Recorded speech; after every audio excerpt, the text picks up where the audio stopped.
খিচুড়ি?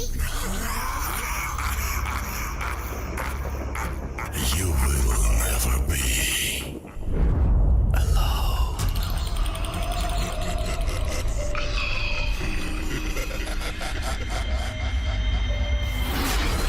Voot.com.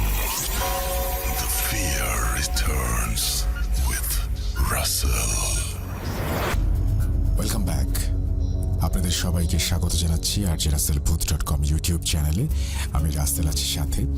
আপনারা শুনছেন ভূত.com এবং আজকেও একটা নতুন ঘটনা আপনাদের জন্য উপস্থাপন করব। আশা করছি এই ঘটনাটি আপনাদের ভালো লাগবে। শুরুতেই জানিয়ে দিই আমাদের ইমেল অ্যাড্রেস হচ্ছে russell.booth.com@gmail.com। আপনার নাম, ঠিকানা এবং ফোন নাম্বার সহ আপনার জীবনে ঘটে যাওয়া বা আপনার জানা সেরা ঘটনা লিখে পাঠিয়ে দিন আমাদের কাছে। ঘটনার শুরুতে অবশ্যই উল্লেখ করুন যে ঘটনাটি আপনি স্টুডিওতে এসে শেয়ার করতে চান, নাকি আপনি চান আপনার ঘটনা আমরা পড়ে শোনাই। যারা দেশের বাইরে রয়েছেন তারা সরাসরি অডিও ক্লিপ পাঠাতে পারেন বা লিখেও পাঠাতে পারেন ঘটনা। আমরা চলে যাব ঘটনায়, তবে তার আগে কিছু কথা বলে নিতে চাই। আমরা জানি যে আমাদের ঘটনা যখন আমরা প্রচার করি বা প্রত্যেক বৃহস্পতিবার রাত 9:59 যখন আমরা ঘটনা শুরু করি, তখন আরও অনেক ইউটিউব চ্যানেল, যেগুলো ফেক চ্যানেল, তারাও আমাদের ঘটনা প্রচার করে থাকে। আমরা একটা সময় শুনেছি আপনাদের কাছে যে আপনারা রেডিওতে শুনতে আপনাদের অসুবিধা, সুতরাং ইউটিউবে হলে ভালো, অ্যাপে শুনতে অসুবিধা, ইউটিউবে হলে ভালো। এবং এখন কিন্তু ইউটিউবে নতুন ঘটনা যাচ্ছে, সুতরাং সব সমস্যার সমাধান হয়ে যাওয়ার কথা। তারপরেও যে সমস্ত ফেক চ্যানেলগুলো রয়েছে, সেই সমস্ত চ্যানেলে যদি আপনারা যান বা সেই সমস্ত চ্যানেল থেকে যদি আমাদের ঘটনা শোনেন, তাহলে শুধুমাত্র তাদের যে অসৎ উদ্দেশ্য আছে সেটাকেই মদত দেওয়া হয় বা সেটাকেই সাপোর্ট করা হয়। আমরা সেটা চাই না, এবং আমরা চাইবো যে আমাদের যে ভেরিফাইড ইউটিউব চ্যানেল রয়েছে সেখানে আপনারা শুনবেন, সেখানে আপনারা আসবেন এবং সেখান থেকেই আপনারা সাবস্ক্রিপশনের মাধ্যমে জেনে নেবেন কখন কোন ঘটনা আসছে। আমার মনে হয় যে সেটা আমাদের সবার জন্যই ভালো। বিশেষ করে আমি ইউটিউবে অনেক আশা নিয়ে শুরু করেছি, আপনাদের সাপোর্ট খুব বেশি দরকার এবং আমি বিশ্বাস করি যে সব সময়ের মতো এবারেও আপনারা পাশে দাঁড়াবেন, আমার সঙ্গে থাকবেন। আজকের যে ঘটনা, সেই ঘটনাটি আমি পড়ে শোনাচ্ছি। আমার কাছে এই ঘটনাটি একটু অদ্ভুত লেগেছে, এই কারণেই সিদ্ধার্থ শেখর দে আমাকে এই ঘটনাটি পাঠিয়েছেন এবং তিনি সেই ঘটনার শুরুতে কোনো ভূমিকা লেখেননি। এই ঘটনাটি তিনি কোথায় পেয়েছেন, কিভাবে পেয়েছেন, কিভাবে এটাকে সংগ্রহ করা ঘটনা নাকি তাও জানি না। তিনি শুধুমাত্র লিখেছেন নিশির ডাক, সিদ্ধার্থ শেখর দে। আমি তাকে ইমেল করেছি এবং তার ইমেইলের যদি আমি কোনো উত্তর পাই আপনাদেরকে জানিয়ে দেব। আশা করছি আজকের এই ঘটনাটি আপনাদের ভালো লাগবে। চলুন কথা না বাড়িয়ে সরাসরি চলে যাই ঘটনায়।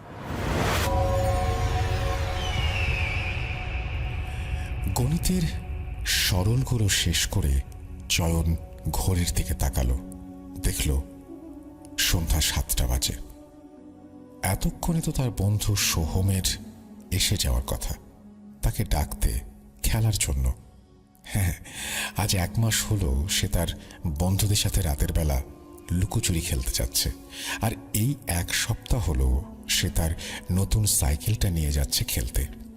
জন্মদিনের উপহার হিসেবে পেয়েছিল চয়ন সাইকেলটা তার বাবার কাছ থেকে। চয়ন সিঁড়ি দিয়ে নেমে নিচে আসে এবং ঘরের এক কোণে রাখা টেলিফোন দিয়ে তার বন্ধু সোহমকে ফোন করে, কিন্তু সোহম ফোন তোলে না।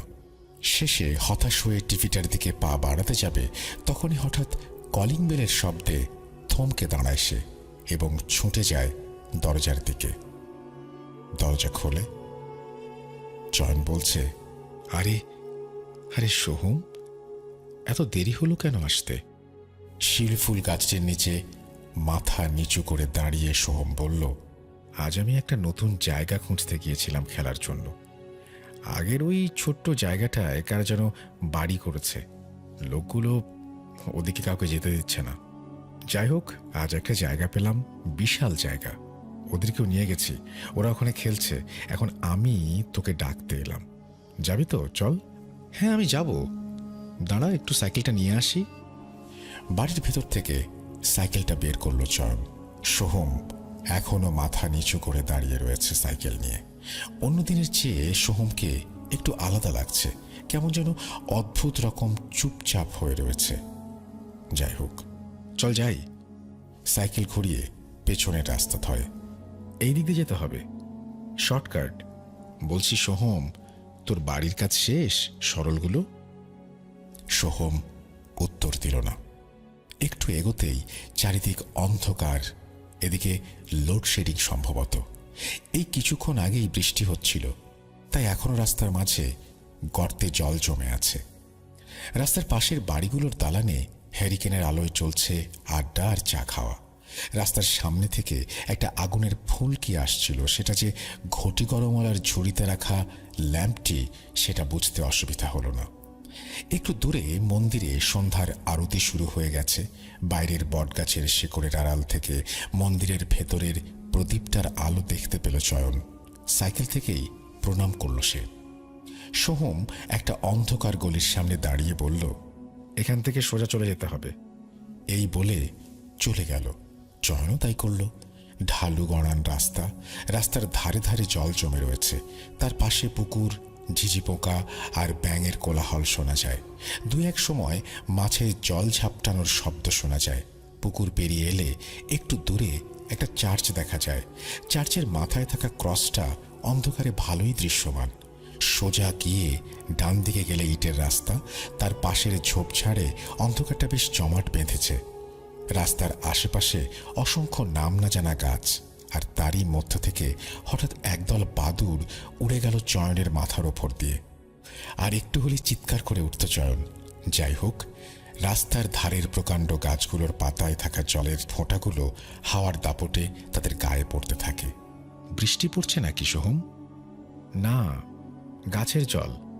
একটু দূরে ঝোপের আড়ালে জোনাকির ঝাঁক দেখা গেল এবং বাতাসে একটা সুগন্ধে চারিপাশ আমোদিত করে তুলেছে। চয়ন দাঁড়িয়ে দেখছিল, সোহম এসে তাড়া দিতে লাগলো। তাড়াতাড়ি চল, রাত হয়ে যাবে। বহুদূর থেকে রাখালের বাঁশির সুন্দর সুর শোনা যাচ্ছে। বেশ মনোরম পরিবেশ, তাই নয় কি? যাই হোক, বহু কষ্টে এগোতে হলো, নইলে রাত হয়ে যাবে যে। দক্ষিণ থেকে ঠান্ডা বাতাস আসছিল, ঝড় আসছে সম্ভবত। সামনে গঙ্গার ঘাট, গঙ্গার পাড়ে কয়েকজন বসে গল্প করছিল। আর কত দূর? এই তো এসে গেছি সামনে, বলল সোহম। রাস্তার প্রান্তে একটা বহুদিনের পুরনো বাড়ি, ইংরেজ আমলের সম্ভবত। ভগ্নদশা, অন্ধকার জমাট বেঁধে রয়েছে।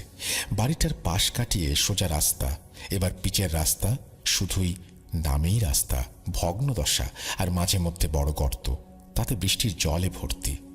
দুপাশে বড় বড় গাছ আর ঝোপ জঙ্গলের মাঝে মাঝে শিয়ালের কোরাস শোনা যাচ্ছিল। একটু এগোতেই প্রচণ্ড জলের শব্দ এখানে। চয়নের ভয় করতে লাগলো। বাড়ি ফিরে যাবে নাকি আজ, তাই ভাবছিল। কিন্তু রাস্তাও তো চেনে না সে। নিরুপায় হয়ে সোহমকে অনুসরণ করতে লাগলো সে। সোহম সোজা গিয়ে বাঁদিকের রাস্তায় ঢুকে গেল। চয়নও তাই করল। রাস্তার বাঁদিকে খুব একটা বড় কোয়ার্টার বা ফ্যাক্টরি, সম্ভবত সবই পরিত্যক্ত আর ভগ্নদশা। আকাশে চাঁদের কোনো হদিস নেই। তাহলে আজ অমাবস্যা সম্ভবত। চয়ন এতক্ষণ আকাশের দিকে তাকিয়েছিল। হাঁপিয়ে উঠে সোহমকে জিজ্ঞেস করে, হার কত দূর? সোহম এর কোনো উত্তর দিল না। চয়ন বিরক্তিতে চিৎকার করতে যাবে, এমন সময় পেছন ঘুরে দেখে কোথাও কেউ নেই। শুধু রয়েছে আবছা কুয়াশা আর নিস্তব্ধতা। ঘাবড়ে গিয়ে সোহমের নাম ধরে চিৎকার করছিল চয়ন, কিন্তু তার চিৎকার দুবার প্রতিফলিত হয়ে স্তব্ধ হয়ে যায়। বড় বড় পরিত্যক্ত ফ্যাক্টরির রাস্তায় সাইকেল নিয়ে অসহায়ভাবে দাঁড়িয়ে রয়েছে একটা প্রাণী। অন্ধকারে আবছা দেখা গেল কে যেন ফ্যাক্টরির সামনে চাদর গায়ে বসে রয়েছে। নিরুপায় হয়ে চয়ন তার দিকে ধাবিত হয়। খানিকটা কাছে গেলে চয়ন বুঝতে পারে যে লোকটা আস্তে আস্তে কাঁপছিল, ঠান্ডায় সম্ভবত। হক্কে যাক, তার কি? কথা বলার আগেই হঠাৎ এক বিদ্যুৎ ঝলকে লোকটার মুখটা দেখা গেল। হাত পোড়া মুখে নীল ওই চোখ কি জ্যান্ত মানুষের। চয়নের বুকের রক্ত ছলকে ওঠে। অন্ধকারে লোকটা দাঁড়িয়ে পড়ল তা বোঝা গেল। আস্তে আস্তে চয়নের দিকে এগোতে লাগলো সে। চয়ন যেন আটকে গেছে ওখানে। হঠাৎ এক বিদ্যুতের ঝলকে চয়নের সব আচ্ছন্ন ভাব ফিরে আসে। সাইকেল ঘুরিয়ে প্রাণপণে পালায়। লোকটা পিছু করছে নাকি তাও জানে না, কারণ সে আর পিছু ফিরে তাকায়নি। নিজের সব শক্তি দিয়ে, গায়ের সর্বশক্তি দিয়ে যত জোরে সম্ভব সাইকেল চালাতে লাগলো। চালাতে চালাতে কান গরম হয়ে উঠেছে। এবার থামতে হবে কোথাও। দক্ষিণ থেকে ঠান্ডা বাতাস বইছে। ঝড় হবে মনে হয়। ভয়ে গলা শুকিয়ে এসেছে চয়নের। তাও সাইকেল চালাতে থাকে সে। অনেকক্ষণ বাদে গুড়ি গুড়ি বৃষ্টি শুরু হলো। রাস্তার পাশের বাঁশবাগান থেকে এক চিলতে আলো দেখা গেল, যেটি আসছিল রাস্তার ধারের একটি ছোট্ট শিব মন্দির থেকে, যা এত হাওয়ার দাপটেও নিভে যায়নি। সেটাই অবাক করার বিষয়। চয়ন মন্দিরের সামনে হতবাক হয়ে দাঁড়িয়ে থাকে। সে যা দেখছে তাকে সত্যি নাকি কোনো দুঃস্বপ্ন। রাত অনেক হয়েছে মনে হয়। বাড়ির লোক কি করছে কে জানে। হয়তো এতক্ষণে পুলিশের কাছে খবর চলে গেছে নিখোঁজ হবার। এটা কি একটা দুঃস্বপ্ন? অচেনা জায়গায় রাতের বেলায় নিঝুম অন্ধকারে ঝড়ের মধ্যে একটা মন্দিরের সামনে আলোর উৎসের জন্য দাঁড়িয়ে থাকা কি ভালো কথা? নিজেকে যেন অসহায় কোনো প্রাণীর মতো লাগতে লাগলো। খিদে পেয়েছে, মাথায় কিছু আসছে না, কিন্তু প্রদীপের দিকে চোখ যেতেই সব পরিষ্কার হয়ে গেল। প্রদীপ জ্বলছে মানে এখানে কেউ থাকে। তাছাড়া এই জঙ্গলের মধ্যে আর কেই বা প্রদীপ জ্বালাবে? বৃষ্টি এখনো ফোঁটা ফোঁটা পড়ছে। এবারে হাওয়া বইতে শুরু করে জোরে। বাঁশগুলোর ঠক ঠক আওয়াজ হতে থাকে। চয়ন মন্দিরে নমস্কার ঠুকে বেরিয়ে পড়ে লোকালয়ের খোঁজে। তাতে বাড়ি যাওয়ার রাস্তা বা আজকের রাত কাটাবার ব্যবস্থা তো করা যাবে। এই অন্ধকারে বাঁশবনে দাঁড়িয়ে থাকার চেয়ে লক্ষ গুণে ভালো।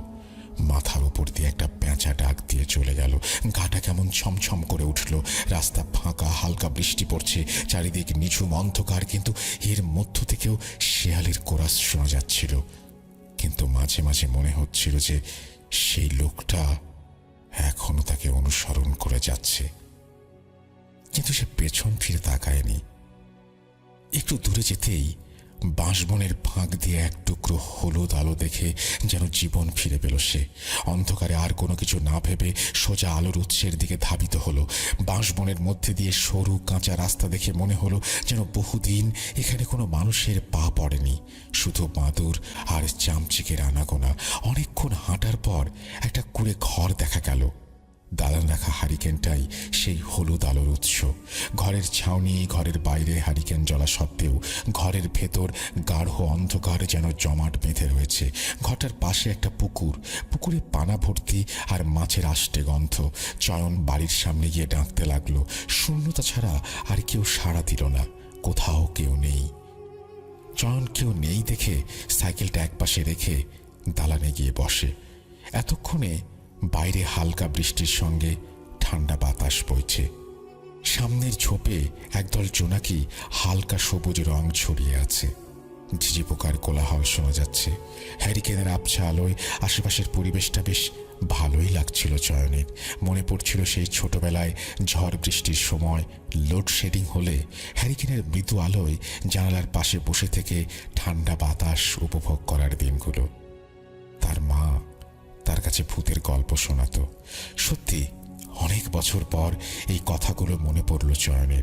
কারণ এখনকার দিনে সাইক্লোন এলেও কোনোদিন কারেন্ট যায় না, আর অপ্রয়োজনীয়ভাবে সমস্ত জায়গায় 10 হাত দূরে দূরে বসানো বিদ্যুতের লাইট পোস্টগুলো কোনোদিন এই প্রকৃতির অপরূপ সৌন্দর্য দেখার সুযোগ করে দেয়নি। সত্যি আজকাল সমাজ ব্যবস্থা আজকের শিক্ষা ব্যবস্থার মতো হয়ে গেছে। ধরে বেঁধে সবাইকে এক জিনিস মুখস্থ করানো যদি শিক্ষা হয়, তাহলে আমি চিরজীবন অশিক্ষিত হয়ে যাব। ছেপে পরীক্ষার খাতায় টোকার প্রতিযোগিতায় চক্করে শিক্ষার্থীদের সৃজনশীলতাটা কোথায় যেন হারিয়ে যায়। আর লোকে বলতে থাকে, এখনকার দিনে রবীন্দ্রনাথ ঠাকুর, জীবনানন্দ দাশ জন্মায় না কেন? কে জানে, হয়তো এখনকার জীবনানন্দ বা রবীন্দ্রনাথ কোথাও বসে তাদের পড়া মুখস্থ করে চলেছে। তাদেরও তো সমাজে শিক্ষিত পদবিটা অর্জন করতে হবে, নইলে সমাজ তাদের মানবে কি করে? এইসব ভাবতে ভাবতে চয়ন নিজের কথা ভুলে গিয়েছিল। তার অচৈতন্য ভাব কাটল পেছনে কারো আবির্ভাব অনুভব করে। পেছনে তাকাতেই ভারী গলায় কেউ ঘরটার ভেতর থেকে বলে উঠল, এই নাও গামছা, মাথাটা ভালো করে মুছে নাও, নইলে ঠান্ডা লাগবে। একটু চমকে উঠে দাঁড়ায় চয়ন। লোকটির হাত থেকে গামছাটা নিয়ে মাথা মুছে ফেলে। চয়ন বলল, আমি ডাকলাম, কেউ সাড়া দিল না বলে এই দালানে এসে একটু বসলাম। হ্যাঁ, আমি তখন ঘুমাচ্ছিলাম, তাই শুনতে পাইনি বাবু। তোমাকে আমি দালানে বসে থাকতে দেখে গামছাখানি নিয়ে এলাম।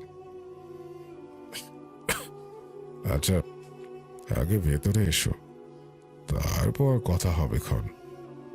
ঘরের ভেতর ঢুকতেই কেমন যেন একটা ভ্যাপসা গন্ধ নাকে এলো। অনেক দিন ধরে কোনো ঘর বন্ধ থাকলে যেমন গন্ধ হয়, ঠিক তেমন। আর একটা জিনিস নজরে পড়ল, যে ঘরের ভেতরে আসবাবপত্র তেমন কিছু নেই। ঘরের এক কোণে একটা চৌকি, আর ঘরের দেয়ালে ঝুলন্ত হুঁকো ছাড়া আর কিছু নজরে পড়ল না। লোকটা দালান থেকে হ্যারিকেনটা নিয়ে মাঝে রেখে ভেতরে কোথায় চলে গেল। খানিক্ষণ বাদে লোকটা এক বাটি মুড়ি, কাঁচা লঙ্কা, চা আর গরম আলুর চপ দিল খেতে। তাড়াতাড়ি খেয়ে নাও, তারপর কথা বলবো। ঝড় জলের মধ্যে এমন খাবার কেউ ছাড়ে? লোকটা একটু তফাতে বসে হুঁকো টানতে লাগলো। এতক্ষণে লোকটার মুখটা হ্যারিকেনের হালকা আলোয় দৃশ্যমান হলো। মাথায় চুল নেই বললেই চলে, কিন্তু মুখে গোঁফ দাড়ি ভর্তি। এতই পুরো মুখটা দেখা যায় না। পরনে হাত কাটা ফতুয়া আর লুঙ্গি। লোকটা হুঁকোটা একটা লম্বা টান দিয়ে বলল, আচ্ছা, তোমার নামটা জানা হলো না। আমার নাম চয়ন। আমার একটা বন্ধুর সাথে খেলতে যাচ্ছিলাম, পথে হারিয়ে এখানে আসা। এত রাতে কি খেলতে যাও? লুকোচুরি? সাইকেলে করে? আজকালকার ছেলেরা কি সব খেলা খেলে কিছুই বুঝি না বাবু। আরে এই দেখো, আমার নামটাই বলা হলো না যে। আমার নাম নাসির আলী, এখানেই থাকি, এই পাশের ফ্যাক্টরিতেই কাজ করি। কিছুক্ষণ নিস্তব্ধ বাইরে থেকে আসা ঝিঁঝি পোকার ডাক যেন তীব্র হয়ে উঠল। তোমার বাড়ি কোথায়? আমার বাড়ি সাতপুকুর। আজ যা ঝড় উঠেছে, আজকে তোমাকে আর বাড়ি ফিরতে হবে না, কালকে যেও। আজকে এখানেই থেকে যাও। কিছু অসুবিধা হলে বলো, বুঝতেই পারছো গরিবের ঘর, একটু অসুবিধা তো হবেই। না না কাকু, কোনো অসুবিধা নেই। অনেকক্ষণ বাদে দেয়ালে টাঙানো ঘড়িটার দিকে চোখ পড়ল। এই রে, রাত 10টা বাজে। এতক্ষণে বোধহয় পাড়ার লোক জড়ো হয়ে গেছে বাড়ির সামনে। দূর হোক গে, যাক। না, এই ভেবে আর লাভ নেই, কাল দেখা যাবে ক্ষণ। বাড়ির বাইরে পাতার ওপর বৃষ্টি পড়ার শব্দ হচ্ছে, তার সাথে ব্যাঙের কোলাহল আর ঝিঁঝি পোকা তো আছেই। হাওয়ায় ঝুলন্ত বাঁশ গাছের মর্মর আওয়াজ আর খটর খটর শব্দ। তার ওপর থেকে বাড়ির কাছ দিয়ে একটা পেঁচা ডাকতে শুরু করলো। রাত গভীর, কিন্তু ঘুম আসছে না। অচেনা জায়গা সম্ভবত। হ্যারিকেনের কাঁচে কালি পড়ে গেছে অনেকক্ষণ হলো প্রায়। আলো প্রায় নিভে এসেছে। লোকটা দেয়ালের কাছে বসে ঝিমোচ্ছে। কিন্তু এ কি, লোকটার দাঁতগুলো এমন অস্বাভাবিক কেন? হ্যারিকেনের আলোর তীব্রতা কমার সাথে সাথে লোকটাকে অস্বাভাবিক লাগতে শুরু করলো। হে ভগবান, এ কোথায় এসে পড়েছি আমি? ঝড় জলের রাতে এমন অচেনা একটা জায়গায় একজনের বাড়ি, যার যার পরিচয় জানি না, এবং যে ভীষণ ভয়ঙ্কর দেখতে। বৃষ্টি এখনো পড়ছে। হ্যারিকেনের আলো প্রায় বুঝে এসেছে। ব্যাপারটা ভালো ঠেকছে না। লোকটা ঘুমিয়ে পড়েছে। এখনই সময়। আস্তে আস্তে উঠে দাঁড়িয়ে দরজার দিকে অগ্রসর হলাম প্রায় নিঃশব্দে। বাইরে বেরিয়ে এলাম। সাইকেলটা তালা খোলার আওয়াজে লোকটা চেঁচিয়ে ওঠে, ধর ধর, পালালো পালালো, ধর ধর। সাইকেলটা নিয়ে ঝড়ের গতিতে ছুটলাম। গায়ে যত জোর ছিল সব লাগিয়ে চললাম। বুঝতে পারলাম আমার পেছনে কেউ আমাকে অনুসরণ করছে। পেছন থেকে কারো দৌড়ে আসার ধূপধাপ শব্দ কানে আসছে। তাও পেছনে তাকাইনি, শুধু সাইকেল নিয়ে প্রাণপণে ছুটতে লাগলাম। অনেকক্ষণ যাবত সামনে দিয়ে কারোর ভারী গলার আওয়াজ পেয়ে থমকে দাঁড়ালাম। দেখলাম অন্ধকারকে কেটে কেউ যেন এগিয়ে আসছে। হাত দেখাতে দেখাতে কাছে আসতেই আমার সাইকেলের হ্যান্ডেল ধরে বলে, এত রাতে এখানে একা ঘুরছো কেন? মানে হারিয়ে গিয়েছিলাম। রাত 11:30টার সময় ডানলবে একা একা ঘুরছো? এর মানে জানো কি হতে পারে? তোমার ভাগ্য খুব ভালো যে বেঁচে গেছো, নইলে এমন খাবার ওরা ছাড়বে? লোকটি কি বকছে কিছুই বুঝলাম না। মাতাল নয় তো? শেষে যদি আবার এও তারা করে? ধুর, কি সব ভাবছি। লোকটা একটা বিড়ি জ্বালিয়ে টেনে বলল, তোমার বাড়ি কোথায়? কত দূর? আমি বললাম, 7 পুকুর। আমার সাথে চলো, তোমায় পৌঁছে দিয়ে বাড়ি যাই। সাইকেলটাও তুলে নাও ওই রিকশায়। সাইকেলটা রিকশায় তুলে বসলাম। লোকটা দেখলাম রিকশায় লাগানো প্লাস্টিক দিয়ে ঢেকে দিল। তখন হালকা বৃষ্টি পড়ছিল। লোকটি দেখলাম রিকশার সিটে উঠতে যাবে। অন্ধকার চারিদিকে খাঁ খাঁ করছে। এর মধ্যে থেকেই রিকশা এগোলো। রিকশায় লাগানো ডায়নামোর জন্য সামনের ছোট্ট ডুমটা মৃদু জ্বলছে হেডলাইটের মতো। চরণ হাত দিয়ে বাইরে থেকে আসা বৃষ্টির ছাঁটগুলোকে আটকানোর ব্যর্থ চেষ্টা করে চলেছে। অন্ধকারের মধ্যেই লোকটা বলে উঠল, এখানে কটার সময় এসেছিলে? 7টা 7:30 নাগাদ হবে। এখন বাজছে রাত 11:30। কোথায় ছিলে এতক্ষণ? এখানকার ফ্যাক্টরিতে কাজ করে একটা লোক, তার বাড়িতে। কোন ফ্যাক্টরি? ওইখানে কাছেই, যেখান থেকে আসছিলাম। ওটা ডানলব ফ্যাক্টরি, আর ওটা আজ থেকে 15 বছর আগে বন্ধ হয়ে গেছে। জানি না কার বাড়ি ছিলে। কথাগুলো শুনে গায়ের লোম দাঁড়িয়ে গেল। কোনো কথা বললাম না। অন্ধকারে এই অকল্পনীয় নীরবতায় রাস্তার শুধু দুটি প্রাণী রিকশায় প্যাডেলের আওয়াজ ছাড়া আর কোথাও কোনো শব্দ শোনা যাচ্ছে না। বৃষ্টিটা জোরে নামলো। তার মধ্যে লোকটা বলল, প্লাস্টিকটা ভালো করে নাও। তাই করলাম, কিন্তু ততক্ষণে পুরোটাই ভিজে গেছি। আর থেকে লাভ কি? বৃষ্টির সাথে চলছে তীব্র হাওয়া। মনে হচ্ছে এই উল্টে যাবে রিকশা, কিন্তু হাওয়ার সাথে একেবারে লড়াই করে এগিয়ে চলেছে রিকশা। অনেকক্ষণ পর রিকশাটা একটা গাছতলার নিচে আসলেই কারোর বাঁচ খাই গলার আওয়াজ শোনা গেল। রোকো রোকো। রিকশা চালক এই শুনে দুগুণ জোরে চালালো। আমি হতবাক, যেন রিকশাওয়ালার মনে কোনো পুরনো আতঙ্ক জেগে উঠেছে। কিছু দূর যেতে রিকশা চালক স্বাভাবিক হলো। আমি বললাম, ওই লোকটা কে? ফেলে এলেছে? লোকটা খ্যাঁক খ্যাঁক করে হেসে বলল, তোমার ওকে মানুষ মনে হয়? এত রাতে কেউ ওই ফাঁকা মাঠে দাঁড়িয়ে থাকবে? রাতের বেলায় এটি হলো সমস্যা বাবু। কে মানুষ, কে অন্য কিছু বোঝাই যায় না। লোকটা হঠাৎ সামনের দিকে তাকাতেই চুপ হয়ে গেল। রিকশা থামিয়ে দিল। প্লাস্টিক দিয়ে উঁকি মেরে দেখতে পেলাম সামনে অনেক ঝোপ জঙ্গল। তাতে অন্ধকারে জমাট বেঁধে রয়েছে। তার মধ্যে থেকে একটা মন্দিরের চূড়া উঁকি মারছে, আর জোরে জল পড়ার শব্দ হচ্ছে। কিছুক্ষণ পর রিকশাটা এগোলো। আমি বললাম, ওখানে দাঁড়িয়েছিলেন কেন? ভাবছিলাম ফিরে অন্য পথে যাব কিনা, কারণ রাস্তাটা ভালো না। অনেক আগে এখানে মরা। কিছু না বলতে গিয়ে থেমে গেল। বাবু, আমি যখন বলবো চোখ বন্ধ করে কোনো লোহার জিনিস ধরে রেখো। বৃষ্টি তখন প্রায় থেমে গেছে। সামনের কদম ফুলের গাছটায় বাদুরগুলো উড়ে বেড়াচ্ছে। ভেজা অরণ্যের মধ্য দিয়ে ঝিঝি পোকার ডাক শোনা যাচ্ছে। তখনই আমার কানের পাশ থেকে কি যেন বেরিয়ে গেল, যা দেখে গা ছমছম করে উঠল। বাবু, চোখ বন্ধ করো তাড়াতাড়ি। চোখ ভয়ে আপনা থেকেই বন্ধ হয়ে গিয়েছিল। কানে আসছে শুধু জলের শব্দ। কিছুক্ষণ পরে লোকটি চোখ খুলতে বলল। চোখ খুলে দেখলাম মন্দির পেরিয়ে চলে এসেছি। এখন শুধু সোজা রাস্তা আর জমাট অন্ধকার। আচ্ছা কাকু, ওটা কি বেরিয়ে গেল কানের পাশ থেকে? হাওয়া, বাতাস। রাত বিরেতে এসব নিয়ে কথা বলো না। হাওয়া বাতাস, সেটা আবার কি? এই প্রথম শুনল চরণ। এখানে তো ঠান্ডা কেন কাকু? গঙ্গার পার, ঠান্ডা তো হবেই। আর এত রাতে এখানে আমরা ঘুরে বেড়াচ্ছি। বাহ। খানিকটা দূরে এলাম। সামনে ধান ক্ষেত, আখের ক্ষেত। ভেতর থেকে কিছু দেখা যায় না। সামনে একটা ছোট মন্দির, সম্ভবত শিব মন্দির। দুহাত জুড়ে বাবা মহাদেবের নামে প্রণাম করলাম। আজকে যা যা দেখেছি তা থেকে ফিরে আসতে সপ্তাহখানেক লাগতে পারে। অন্ধকার পেরিয়ে এসে অবশেষে চয়নের চেনা পথ নজরে এলো। চয়ন যেন হারানো সোনা খুঁজে পেয়েছে। তার কোনো দিন বাড়ির রাস্তায় এসে এত খুশি লাগেনি। বাড়ির সামনে আসতেই বাড়ির সামনের পাড়া প্রতিবেশীদের ভিড়। রিক্সা সামনে আসতেই চয়নের মা আর পাড়ার লোক মিলে চয়নকে রিক্সা থেকে বাড়িতে নিয়ে যায়। চয়নের বাবা রিক্সা চালকের সঙ্গে কথা বলতে থাকে। কোথায় পেলেন একে? লোকটি বলল, আর বলবেন না বাবু, ডানলবের কাছে একটা দরকারি কাজে গিয়েছিলাম। ফিরতে অনেক রাত হলো।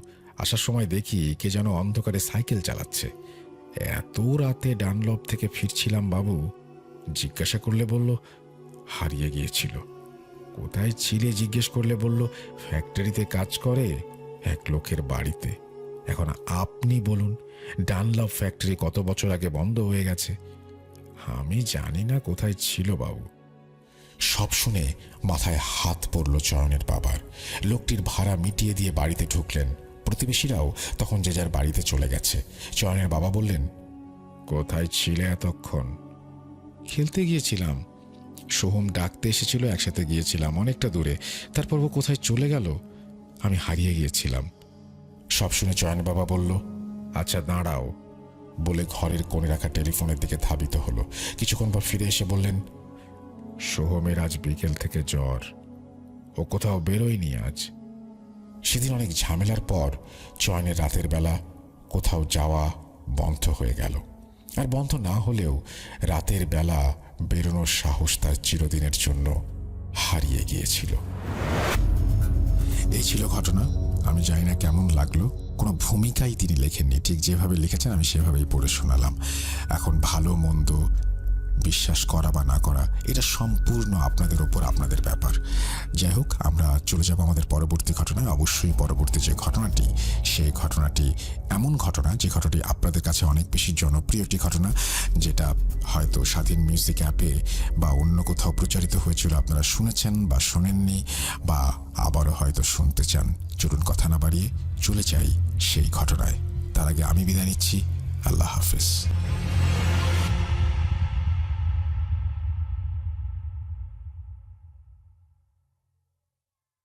আমরা কথা না বাড়িয়ে চলে যাব আমাদের প্রথম ঘটনায়। তার আগে জানিয়ে দিই, আমাদের ইমেল অ্যাড্রেস হচ্ছে russell.bhoot.com@gmail.com। আপনার নাম, ঠিকানা এবং ফোন নাম্বার সহ আপনার জীবনে ঘটে যাওয়া বা আপনার জানা সেরা ঘটনা লিখে পাঠিয়ে দিন আমাদের কাছে। ঘটনা শুরুতে অবশ্যই উল্লেখ করুন যে ঘটনাটা আপনি স্টুডিওতে এসে শেয়ার করতে চান, নাকি আপনি চান আপনার ঘটনা আমরা পড়ে শোনাই। চলুন আমরা চলে যাই আমাদের প্রথম ঘটনায়। আসসালামু আলাইকুম রাসেল ভাই ও প্রিয় শ্রোতা বন্ধুরা, আশা করি আপনারা সকলেই ভালো আছেন। আলহামদুলিল্লাহ, আমিও ভালো আছি। আমি মোহাম্মদ সাবিত আলম, লিখছি ময়মনসিংহ বিভাগ থেকে। আমি বর্তমানে আপনাদের সবার অতি প্রিয় ভূত.com-এর একজন মডারেটর হিসেবে কাজ করছি।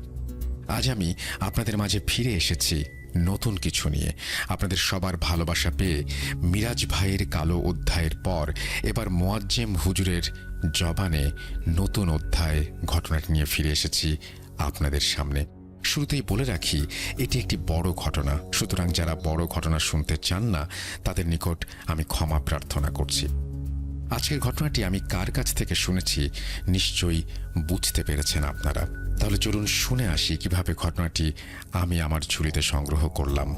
মিরাজ ভাইয়ের কালো অধ্যায় পর্বটি শেষ করার পর মোয়াজ্জেম হুজুর কি বলেছিলেন সিম্ফনি সাহেবের বিষয়ে মনে আছে? আমি মনে করিয়ে দিচ্ছি। উনি বলেছিলেন, আমি আসি, কাল আপনাকে ঈমান নামাজ নিয়ে একটা কাহিনী শোনাব।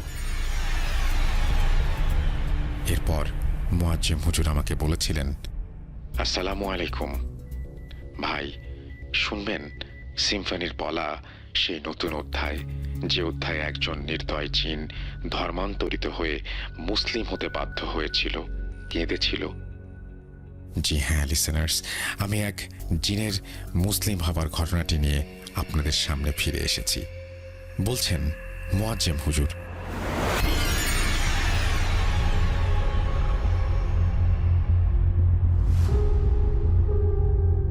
সেদিন সিম্ফনি ভাই আমাকে মিরাজের জীবনের কালো অধ্যায়ের ইতি টেনে ওনার জীবনের একটি কাজ আমার সাথে শেয়ার করবেন বলে জানিয়েছিলেন, যেই কাজে একজন বিধর্মী জিন নিজ ধর্ম ত্যাগ করে ইসলাম ধর্ম গ্রহণ করেছিল। আপনাদের সাথে এরপর আমার আর কথা হবে না, এটাই আমার বলার শেষ ঘটনা। আপনাকে আমি সবই বলেছি, প্রশ্ন থাকলে শেষে বলবেন, আশা করি উত্তর দিতে পারবো ইনশাল্লাহ। এবার আপনাকে বলি সিম্ফনি সাহেবের জীবনের সেই ঘটনা, মনোযোগ দিয়ে শুনবেন। ঘটনাটি কাশফি ফরিদি, ডাকনাম সিম্ফনি সাহেবের জবানে বলার চেষ্টা করছি। প্রেক্ষাপট সাল 2016, গ্রামের নাম মায়ুন, হোনজা ডিস্ট্রিক্ট, পাকিস্তান। আমার ওস্তাদ সোলেমান বিন ফারুকের জন্মস্থান। এই গ্রামের ইতিহাস ছোট্ট করে একটু বলে নেই। মায়ুন পাকিস্তানের উত্তরে অবস্থিত হিমালয় পর্বতের হোনজা অঞ্চলে অবস্থিত একটি গ্রাম এবং খুবই কৃষির জন্য ছোট অঞ্চল। এই গ্রামটি প্রাচীন সিল্ক রোডের একটি পথের পাশে অবস্থিত এবং চীন, আফগানিস্তান, ভারত এবং পাকিস্তানের মধ্যে একটি প্রধান বাণিজ্যিক ক্রস রোড হিসেবে ব্যবহৃত হয়। এটি একটি বিপর্যস্ত এবং প্রাগৈতিহাসিক অঞ্চল, যেখানে বহু শতাব্দী ধরে চীন, ভারত, পাকিস্তান এবং পাকিস্তানের মধ্যে ঝড়ে ঝড়ে লড়াই হয়েছে। প্রতি বছর এই গ্রামের সীমানা ঘেঁষে একটি মেলার আয়োজন করে থাকে ট্র্যাডিশন হিসেবে। ধর্মীয় অনুশাসন ও নানাবিধ প্রাচীন রিচুয়াল সিক্রেটলি পালন করা হয় এই মেলায়। বহুবার এই রিচুয়ালের বিরুদ্ধে ব্যবস্থা নেওয়া হলেও সিক্রেট রিচুয়ালগুলো থামানো সম্ভব হয়নি। মেলা শেষ হবার 17 দিন পর আমার ওস্তাদ সুলাইমান বিন ফারুকের কাছে একজন কৃষক এসে উপস্থিত হন। ওনার অবস্থা খুবই বেহাল, গায়ে কোনো কাপড় নেই, লুঙ্গির নানান জায়গায় ছেঁড়া। ওস্তাদ ওনার দারিদ্রতার অবস্থা দেখে অনেক কষ্ট পান এবং জানতে চান যে ওনার কি হয়েছে, এমন অবস্থা কি করে হলো ওনার। উনি কাঁদো কাঁদো কণ্ঠে বলেন, হুজুর, ডাক্তার দেখাতে দেখাতে আমি নিঃস্ব, আমার আর কোনো সম্পদ অবশিষ্ট নেই, আমি পথের ভিখারি হয়ে গেছি, মেয়ে দুটিকেও বাঁচাতে পারছি না, আমাকে দয়া করে আল্লাহর ওয়াস্তে সাহায্য করুন। এই বলে উনি একজন 10-12 বছর বয়সী বাচ্চার মতো করে কাঁদছিলেন। উস্তাদ ওনাকে শান্ত করে সম্পূর্ণ ঘটনা বলতে বলেন। উনি বলেন, আজ থেকে 17 দিন আগে মায়ুনের মেলায় যাবার পর থেকে তার মেয়ে দুটো কেমন যেন হয়ে গেছে, ঘুমায় না, খায় না, গাছে উঠে পাখি ধরে মেরে ফেলে আর সেগুলোকে খাদ্য হিসেবে গ্রহণ করে। যে মেয়েরা অন্ধকার ভয় পেত তারা আলো সহ্য করতে পারে না, সারাদিন নিস্তেজ হয়ে ঘুমায় আর রাতে সারা বাসায় চলাচল করে। মুরগির খোয়ারে গিয়ে মুরগির মাথা টেনে আলাদা করে ফেলে, রাতের বেলা উঠোনে গিয়ে নানান ধরনের অঙ্গভঙ্গি করে, নানান কথা বলে, উর্দু, আরবি আরও অনেক ভাষায়। একদিন ছোট যমজ রাতে পানি পানি বলে চিৎকার করছিল। ওর মা ওকে পানি এনে দিলে এক ঢোকে ও পানির বোতল খালি করে ফেলে। এরপরে বাথরুমে চলে যায় দৌড়ে। ওর আম্মি ভয়ে ওর সাথে বাথরুমে গিয়ে দেখে মেয়ের ইউরিনের কালার সম্পূর্ণ লাল। মা বুঝতে পারে পানি না খাবার ফলে এমন অবস্থা হয়েছে তার। আমি গ্রামের ডাক্তারকে খবর দেই, উনি আসেন, পরীক্ষা করেন আর বলেন 2 মেয়েরই বাজে ধরনের ডিহাইড্রেশন আর ইউরিন ইনফেকশন হয়েছে, তাদের খাবার দাবারের অনেক সমস্যা চলছিল। ডাক্তার কিছু ভিটামিন লিখে দিয়ে ডাক্তারখানায় যাবার পরামর্শ দেন। হুজুর, প্রতিবেলা 2 মেয়ের এত ওষুধ আর ইঞ্জেকশন কিনতে কিনতে আমার সমস্ত টাকা পয়সা এখন শেষ, কিন্তু এতগুলো টাকা খরচ করেও আমার মেয়ে দুটোকে এখন অবধি সুস্থ করতে পারলাম না। এখন আমার সমস্ত টাকা পয়সা শেষ, আমার মেয়ের চিকিৎসা করাতে করাতে আমি নিঃস্ব। এরপর নিরুপায় হয়ে আমি আমার মেয়েদের বাসায় নিয়ে চলে আসি। বাসায় আনার পর আমার মেয়েদের অবস্থা আর ভালো তো হয়নি, বরং আরও খারাপ হতে চলেছে। তাদের আচরণ আগের থেকেও অনেক বেশি এলোমেলো, কথা বলে আস্তে আস্তে, কথায় কথায় মারতে আসে, বিভিন্ন ভাষায় ভয় দেখানো, কোরআন শরীফ এবং ধর্মের প্রতি অনীহা, প্রচুর পরিমাণে ভয়ে জীবনযাপন করছি। এখন আমাদের হাতে আর কোনো টাকা পয়সা নেই। গ্রামের মানুষেরা বলছে ওদের উপরে নাকি জিনের ভর হয়েছে, কেউ নাকি কালো জাদু করেছে। সবাই বলছে ওদের যেন আপনার কাছে নিয়ে আসি, আপনি নাকি এই বিষয়ে অনেক দক্ষ। দয়া করে আমার মেয়ে দুটোকে সাহায্য করুন হুজুর, আপনার পায়ে পড়ি, আমার মেয়ে দুটোকে সাহায্য করুন। এই বলে লোকটি কাঁদতে শুরু করে। এবার হুজুর বলেন, ভাইজান, আপনি শান্ত হন, দয়া করে কান্নাকাটি করবেন না। আপনার মেয়েদের কথা আমি শুনলাম, এবার বলুন তো আপনার নাম কি এবং আপনি কোথা থেকে আসলেন? উনি বললেন ওনার নাম মোহাম্মদ ওয়াসিম। এরপর হুজুর বলেন, আচ্ছা ঠিক আছে ওয়াসিম ভাই, আমাকে কি নিয়ে যেতে পারবেন আপনাদের বাসায়? আমি একবার আপনার বাসায় যেতে চাই এবং আপনার মেয়েদের সাথে এবং আপনার বাড়ির আশেপাশের মানুষ সকলের সাথে কথা বলতে চাই। আপনার মেয়েদের যে ডাক্তারের কাছে নিয়ে চিকিৎসা করিয়েছেন সেই ডাক্তারের সাথেও কথা বলতে চাই। হুজুরের কথাগুলি শুনে ওনার চেহারায় একটা স্বস্তি ফিরে এলো। উনি হুজুরকে ধন্যবাদ জানালেন এবং জিজ্ঞেস করলেন যে উনি কবে তার বাসায় যেতে পারবেন।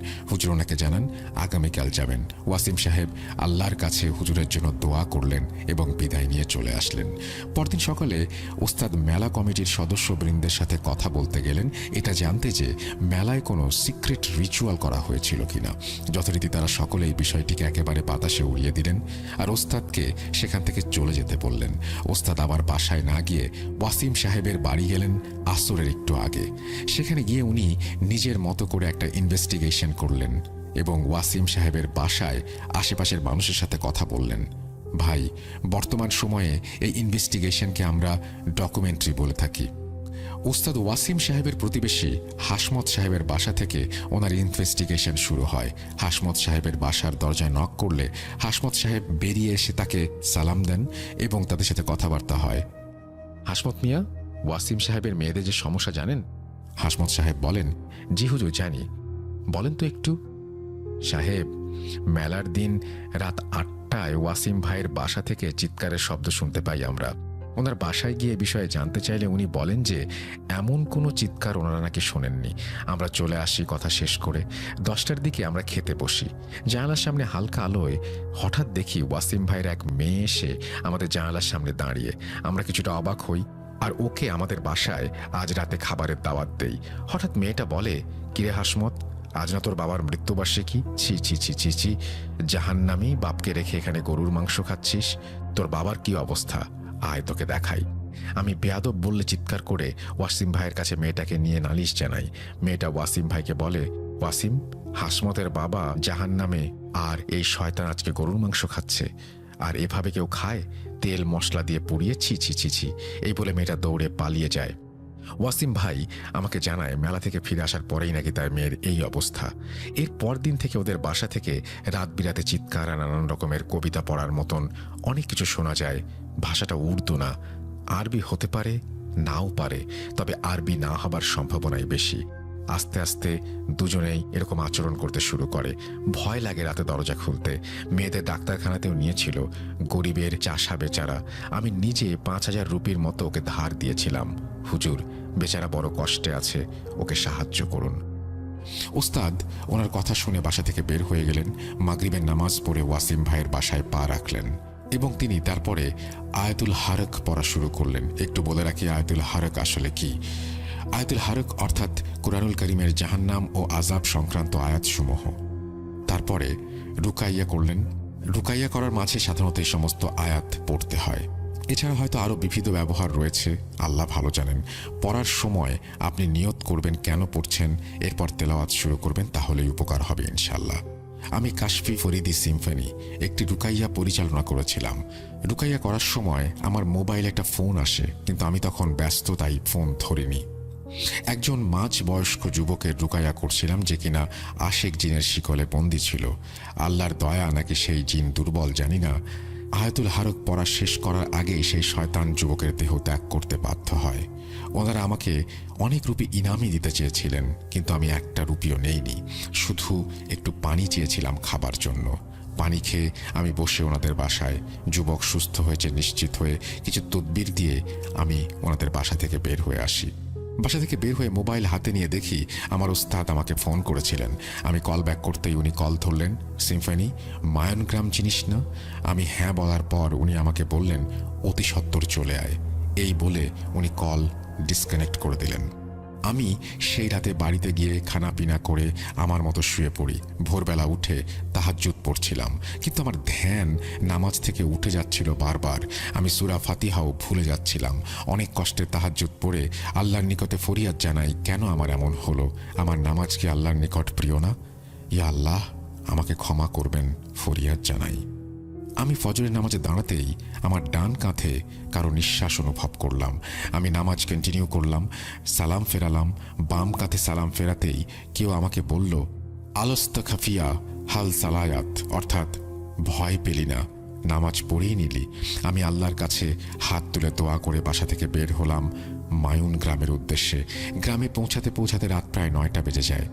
গ্রামে পৌঁছাতেই আমি ওস্তাদকে ফোন করি। ওস্তাদ আমাকে ঠিকানা দিলে আমি ওনার বাসায় গিয়ে উপস্থিত হই। ওনার বাসায় ওনার সাথে রোগীর ব্যাপারে তথ্য শেয়ার করি। এরপর ওস্তাদ আমার সাথে ওনার রোগীর তথ্য শেয়ার করেন। চলুন এবার ফিরে যাই ওস্তাদ ওয়াসিম সাহেবের বাসায় পা রাখার পরের ঘটনায়, যা আমি এখন ওস্তাদের ভাষায় বলছি। আমি ওয়াসিম সাহেবের বাসায় নক করলাম। ওয়াসিম সাহেব দরজা খুললেন। ভেতরে ইতোমধ্যেই ডাক্তার উপস্থিত রয়েছেন। আমাকে বসতে দেয়া হলো বাহির ঘরে। ভেতর থেকে আমি ওনাদের বাক বিতণ্ডা শুনছি। ডাক্তার আমাকে উদ্দেশ্য করে বলছে আমার মতো ভণ্ড হুজুরকে কেন আনা হয়েছে এখানে। মেয়েদের ক্ষতি হলে পরে উনি পুলিশের কাছে অভিযোগ করবেন, আরও কি কি যেন করবেন বললেন। হঠাৎ ডাক্তার ভেতর থেকে বেরিয়ে এসে বললেন, হুজুর, ওরা দুজন আমার পেশেন্ট, আপনি যাই করবেন আমি আপনাকে নজরে রাখবো, আমি রেকর্ড করে রাখবো সব। একটু এদিক ওদিক হলে সোজা পুলিশের কাছে যাব, মনে থাকে যেন। আমি মুচকি হেসে বললাম আচ্ছা। বলে ভেতরে যাব এমন সময়ে একটা মেয়েকে দেখলাম ফ্যাকাশে কুর্তা পরে বেরিয়ে আসছে। আস্তে আস্তে সে দেয়ালের কাছে এসে নিজের মাথা নিজেই আস্তে আস্তে ঠুকতে লাগলো। ডাক্তার বলল স্লিপ ওয়াকিং। আমি ডাক্তারকে থামিয়ে বললাম যে না, আমাকে যেন উনি একটু দেখতে দেন। উনি সম্মতি দিলে আমি মেয়েটার কাছে গিয়ে সালাম দিলাম। মেয়েটা আমার দিকে সজোরে ঘুরে তাকালো আর বজ্রকণ্ঠে বলল, ঘেন্না করি আমি তোর সালাম তোদের। চলে যা সুলাইমান, চলে যা। আমি আস্তাগফিরুল্লাহ ছাড়া আর কিছুই বলতে পারলাম না। আমি আসলে একটু ভয় পেয়েছিলাম। ইমান আসলেই দুর্বল আমাদের সবার। নইলে মুখে অনেকে আমরা আল্লাহ ছাড়া কাউকে ভয় পাই না, কিন্তু বাস্তবে রাতে দরজায় ঘরে খট করে আওয়াজ হলেও ভয় পাই। লজ্জা লাগে আমার।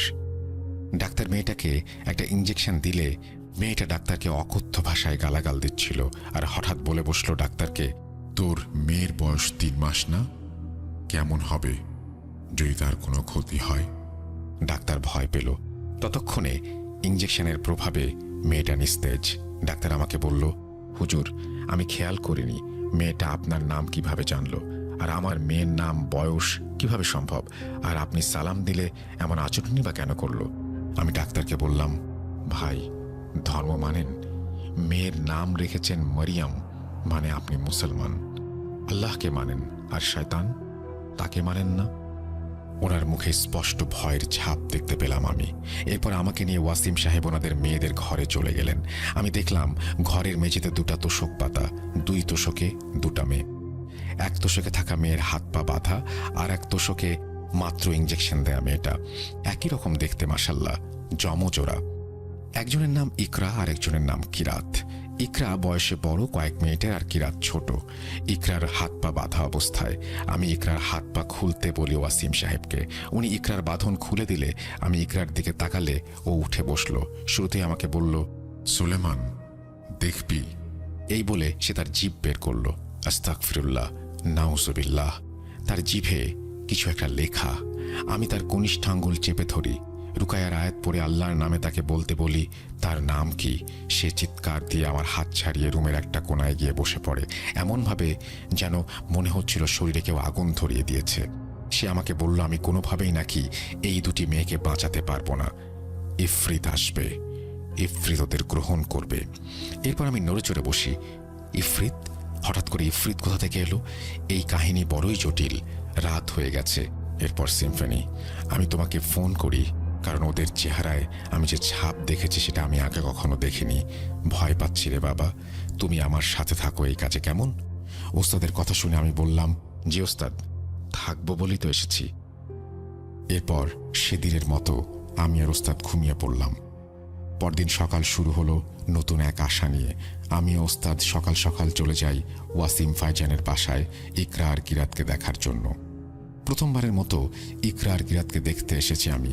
ওদের ঘরে প্রবেশ করে আমি ওস্তাদের মতো সালাম দেই আর বলি, ওরা যেই হোক না কেন আমার সাথে যেন কথা বলে, ওরা কি চায় সেটা যেন জানিয়ে দেয়। এরপর শয়তান আর আমাদের মাঝে কিছু কথোপকথন হয়। আমি আল্লাহর নামে শয়তানকে আদেশ করি তার নাম প্রকাশ করার জন্য। শয়তান হাসি দেয়। সে নাকি একজন গর্বিত সেনা, অগণিত শয়তানের একজন সেনা। ইকরা শয়তানি গলার ঠাট্টা করে হেসে বলে, খুব ভালো, প্রয়োজন হলে আমি তাকে হারুত বলে ডাকতে পারি। সে আরও বলে সে এখানে তার কাজের চেয়েও বেশি কিছুর জন্য এসেছে। এই কাজ সেই কাজ যে কাজের রাস্তা হলো এক অন্ধকার যা সবার অন্তরে বিরাজ করে। ওস্তাদ ওকে মিথ্যা বলতে বারণ করেন, কারণ হারুত কখনোই তার নাম হতে পারে না। আমি তাকে বলি, শয়তান, তোর প্রতারণার কোনো সীমা নেই। মানুষের আত্মায় স্থিতিস্থাপক একটি ছোট্ট বিশ্বাসের আলোয় সবচেয়ে ধূর্ত শয়তানকেও পরাজিত করতে পারে। আমরা তোর এই প্রভাব প্রত্যাখ্যান করি এবং তোর প্রতারণার বিরুদ্ধে দৃঢ়ভাবে পদক্ষেপ গ্রহণ করি। কিরাত এবার হাসি দিয়ে বলে, হয়তো মানুষের আত্মায় স্থিতিস্থাপক, কিন্তু তারা কত সহজে প্রলোভনের কাছে নতি স্বীকার করে। আমি শয়তানকে বলি, তার এই সমস্ত প্রলোভন মানুষের জন্য একটি পরীক্ষা, যা তাদের সংকল্পকে শক্তিশালী করে ও আল্লাহর কাছে ডাকে আর ঈমান মজবুত করে। কিরাত ব্যঙ্গ করে, এটা নাকি ভঙ্গুর ধারণা। আমি তাকে বলি, তার দেখানো যা কিছু সেটা একটা মিথ্যা মায়া মরীচিকা, যা নিবিড় দুয়ার পরিদর্শনে অদৃশ্য হয়ে যায়। আসল পূর্ণতা আসে আল্লাহর প্রতি ভালোবাসা থেকে, একে অপরের প্রতি সমবেদনা থেকে। আমি বলি যে তার ভেতর শূন্য যা আছে সেটা অলিক কল্পনা দিয়ে ঢাকতে পারবে না। ইকরা এবার একটু ঘাবড়ে যায়, বলে, হুজুর, তুই মানুষের লোভ এবং আকাঙ্ক্ষার গভীরতাকে অস্বীকার করিস। শোন, আমি তাদের দুর্বলতাকে কাজে লাগাবো যতক্ষণ না পর্যন্ত তারা শূন্যে হারিয়ে যায়। আত্মাহীন শরীর ছাড়া আর কিছু যেন অবশিষ্ট না থাকে। আমি বলি, তার এই অহংকার তার পরাজয়ের কারণ হতে পারে, কিন্তু মানুষের আত্মা আসলে স্থিতিশীল। তারা আল্লাহর প্রতি বিশ্বাসের মাধ্যমে শক্তি খুঁজে পায়। কিরাত এবার গর্জন করে, আশা আশা আশা আশা একটা ভঙ্গুর জিনিস, তবে আমি মানতে বাধ্য যে আপনার ইচ্ছা শক্তি আকর্ষণীয়। আমি তাকে বলি, যতদিন মানুষের মনে আল্লাহর বিশ্বাসের শিখা চলবে, ততদিন তাদের এই রাত চিরকাল স্থায়ী থাকবে না। একটি নতুন দিনের আবির্ভাব হবে, ভোর আসবে। এরপর কিরাত আর ইকরা চুপচাপ গভীর ঘুমে আচ্ছন্ন হয়ে পড়ে। এরপর আমরা দুইজন তার নাম নিয়ে গবেষণা করি। হারুত, সে অবশ্যই মিথ্যা বলছে, কারণ হারুত ইসলাম ধর্ম মতে একজন ফলেন অ্যাঞ্জেল। সে কাউকে পজেস করে না। হারুত এবং মারুত ইসলামিক ঐতিহ্যে উল্লেখিত দুটি ব্যক্তিত্ব। কিছু ইসলামিক গ্রন্থের মতে তারা দুজনই ফেরেশতা ছিলেন এবং আল্লাহর প্রতি মানব জাতির বিশ্বাস এবং নৈতিক সততা পরীক্ষা করার জন্য আল্লাহর কর্তৃক পৃথিবীতে অবতীর্ণ হয়েছিলেন। তাদের দুনিয়াতে আসার এবং থাকার কিছু ইচ্ছা মঞ্জুর করা হয়েছিল এবং মানুষের আচরণ পর্যবেক্ষণ করার জন্য তাদের ব্যাবিলনে রাখা হয়েছিল। কিন্তু এক পর্যায়ে তারা নিজেরাই প্রলোভনের কাছে নতি স্বীকার করেছিলেন এবং নিজেরাই পাপ কর্মে লিপ্ত হয়েছিলেন। তাহলে ইকরা ও কিরাতের ভেতরে থাকা শয়তান অবশ্যই মিথ্যা বলছে, আমাদের দুর্বলতার সুযোগ নিচ্ছে। শুধু হারুতের কথা বলছে, মারুতের কথা বলেনি। তার চাল এমন হতে পারে যে দুইজন যমজ মেয়ে পজেসড সেহেতু আমরা ভাবতে পারি হারুত এবং মারুত এই দুইজন যমজ বোনকে কবজা করেছে। কিন্তু ওস্তাদের মতে সে সালাম শুনে রেগে গিয়েছিল, তার মানে সে মুসলিম নয়, অর্থাৎ সে মিথ্যা বলছে। কি করি, কোনো ক্লু নেই, কোনো প্রমাণ নেই, বুঝতে পারছিলাম না। এমন সময় শয়তানের বলা একটি কথা ওস্তাদের মাথায় আসে, ইফরিত আসবে। সেদিন আমরা কিরাত এবং ইকরার সাথে দেখা করিনি। আমি আর ওস্তাদ মিলে সেদিন ঈশার নামাজের পরে সেই এলাকার গণ্যমান্য আলেমদের সাথে কথা বলতে থাকি ইফরিতের বিষয়ে।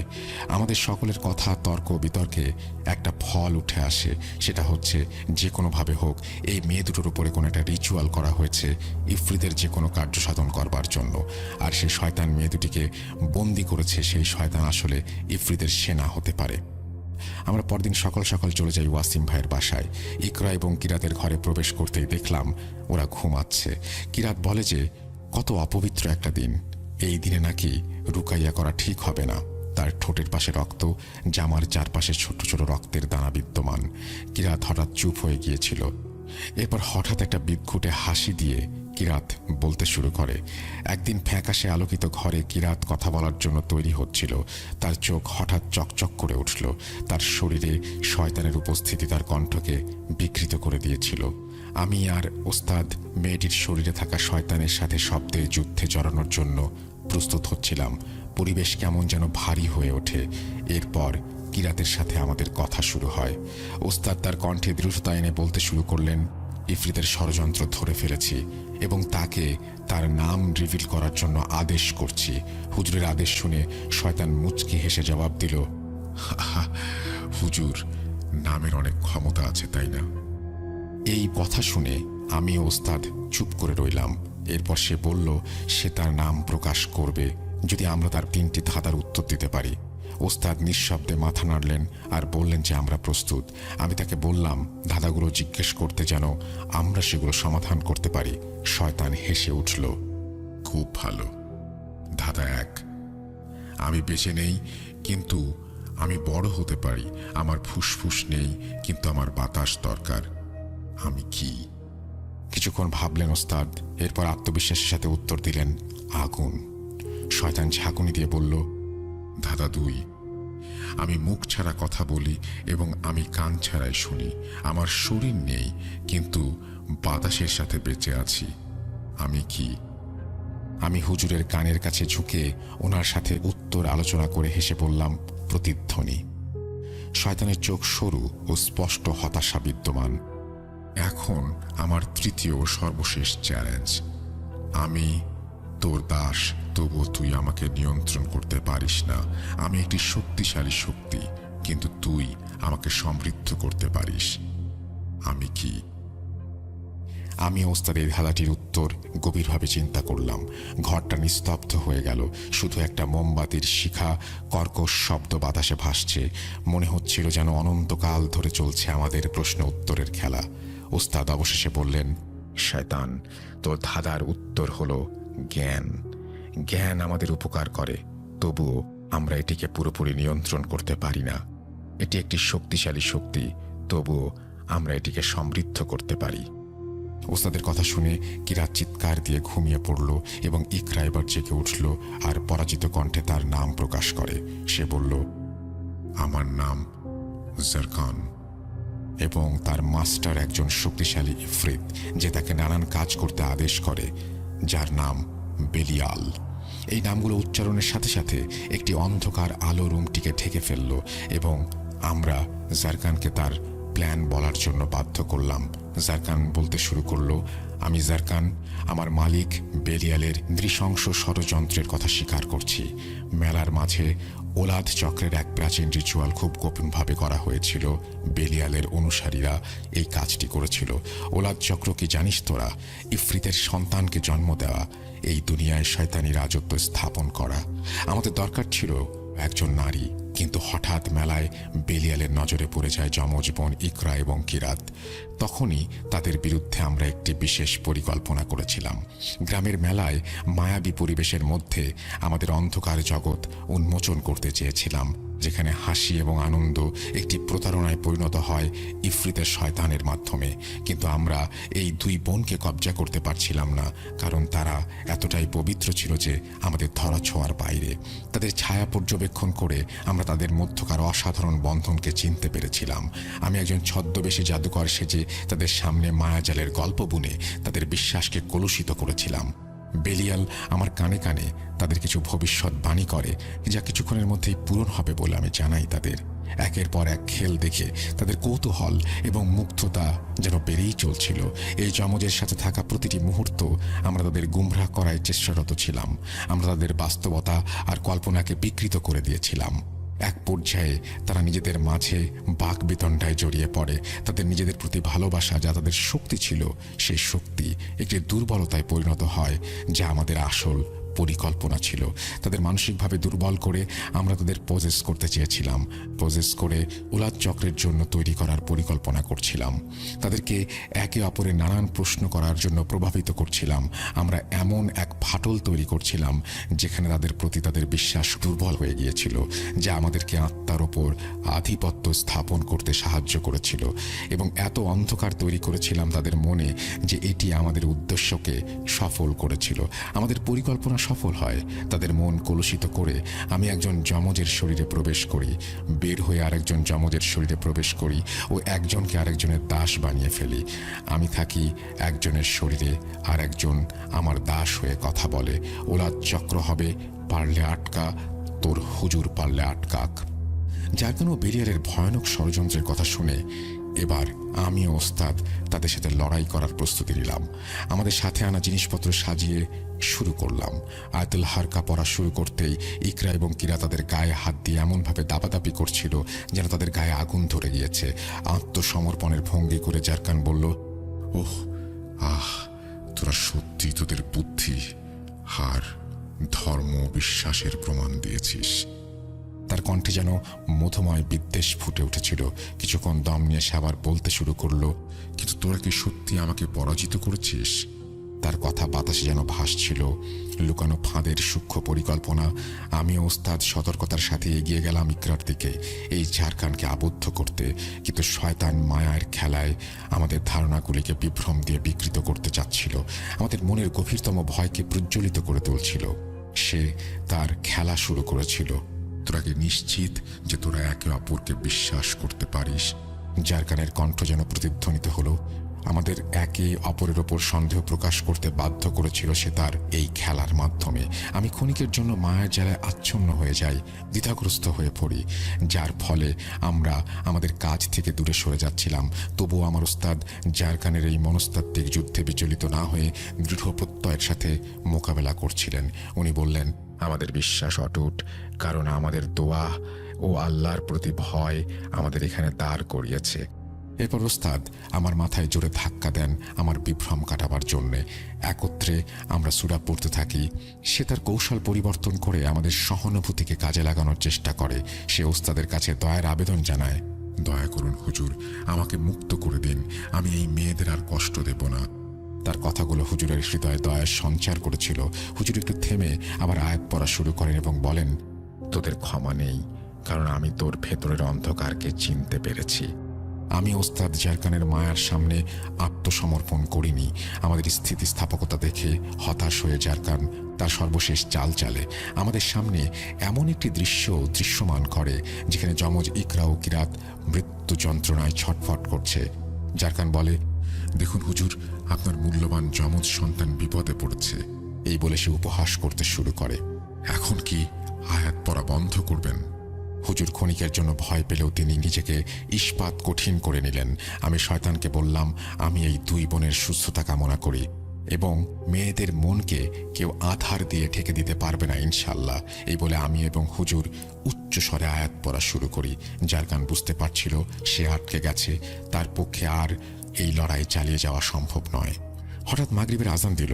আমরা ডুকাইয়া বন্ধ করে উঁচু করে নামাজ পড়ে নিলাম।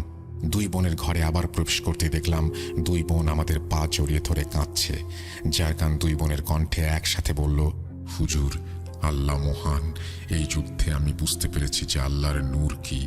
এই দুই বোন পবিত্র, ওদের আমি কবজা করলেও কলুষিত করতে পারিনি। আল্লাহর নূরের জন্য লড়াই করেছিলেন আপনারা, তাও আজান দিতেই আল্লাহর দরবারে দাঁড়িয়ে গেলেন। এত ভক্তি আমার ভুল হয়ে গেছে। আমাকে মুসলিম ধর্মের অনুসারী করুন। আল্লাহ সত্যি, কোরআনের আয়াতের আগুন শয়তানের কি অবস্থা করে আমি বুঝেছি। আমাকে ইসলাম শিক্ষা দিন, দয়া করুন। আমরা জারকানকে বলি ইসলাম শিক্ষা নেবার সাথে সাথে যেন সে এই শরীর দুটো ছেড়ে দেয়। সে রাজি হয়। এরপর দুই বোনকে অজু করিয়ে সামনে বসে তাদের ভেতরে থাকা জারকানকে উচ্চারণ করালাম কালিমা। আস্তে আস্তে মেয়ে দুটি মাটিতে লুটিয়ে পড়ে আর আমরা কানে শুনতে পাই, আসসালামু আলাইকুম। সুস্থ হয়ে যায় মেয়ে দুটি আল্লাহর রহমতে।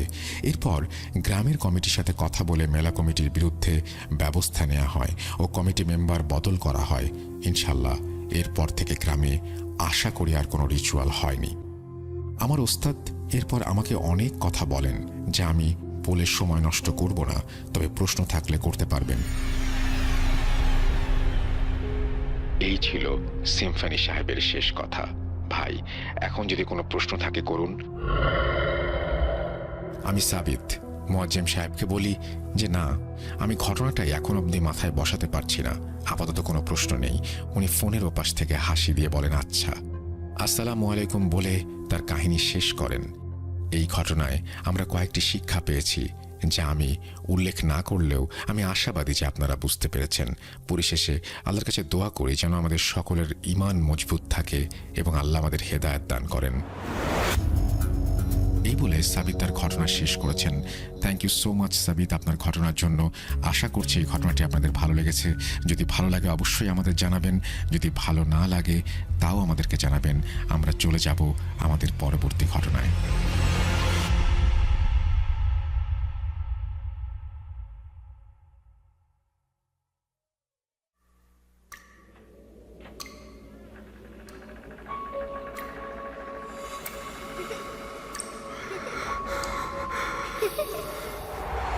লুকোচুরি খেলবে?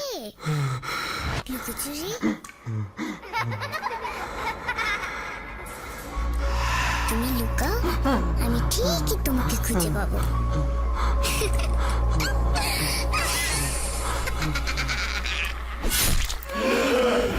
Bhoot.com with Russell.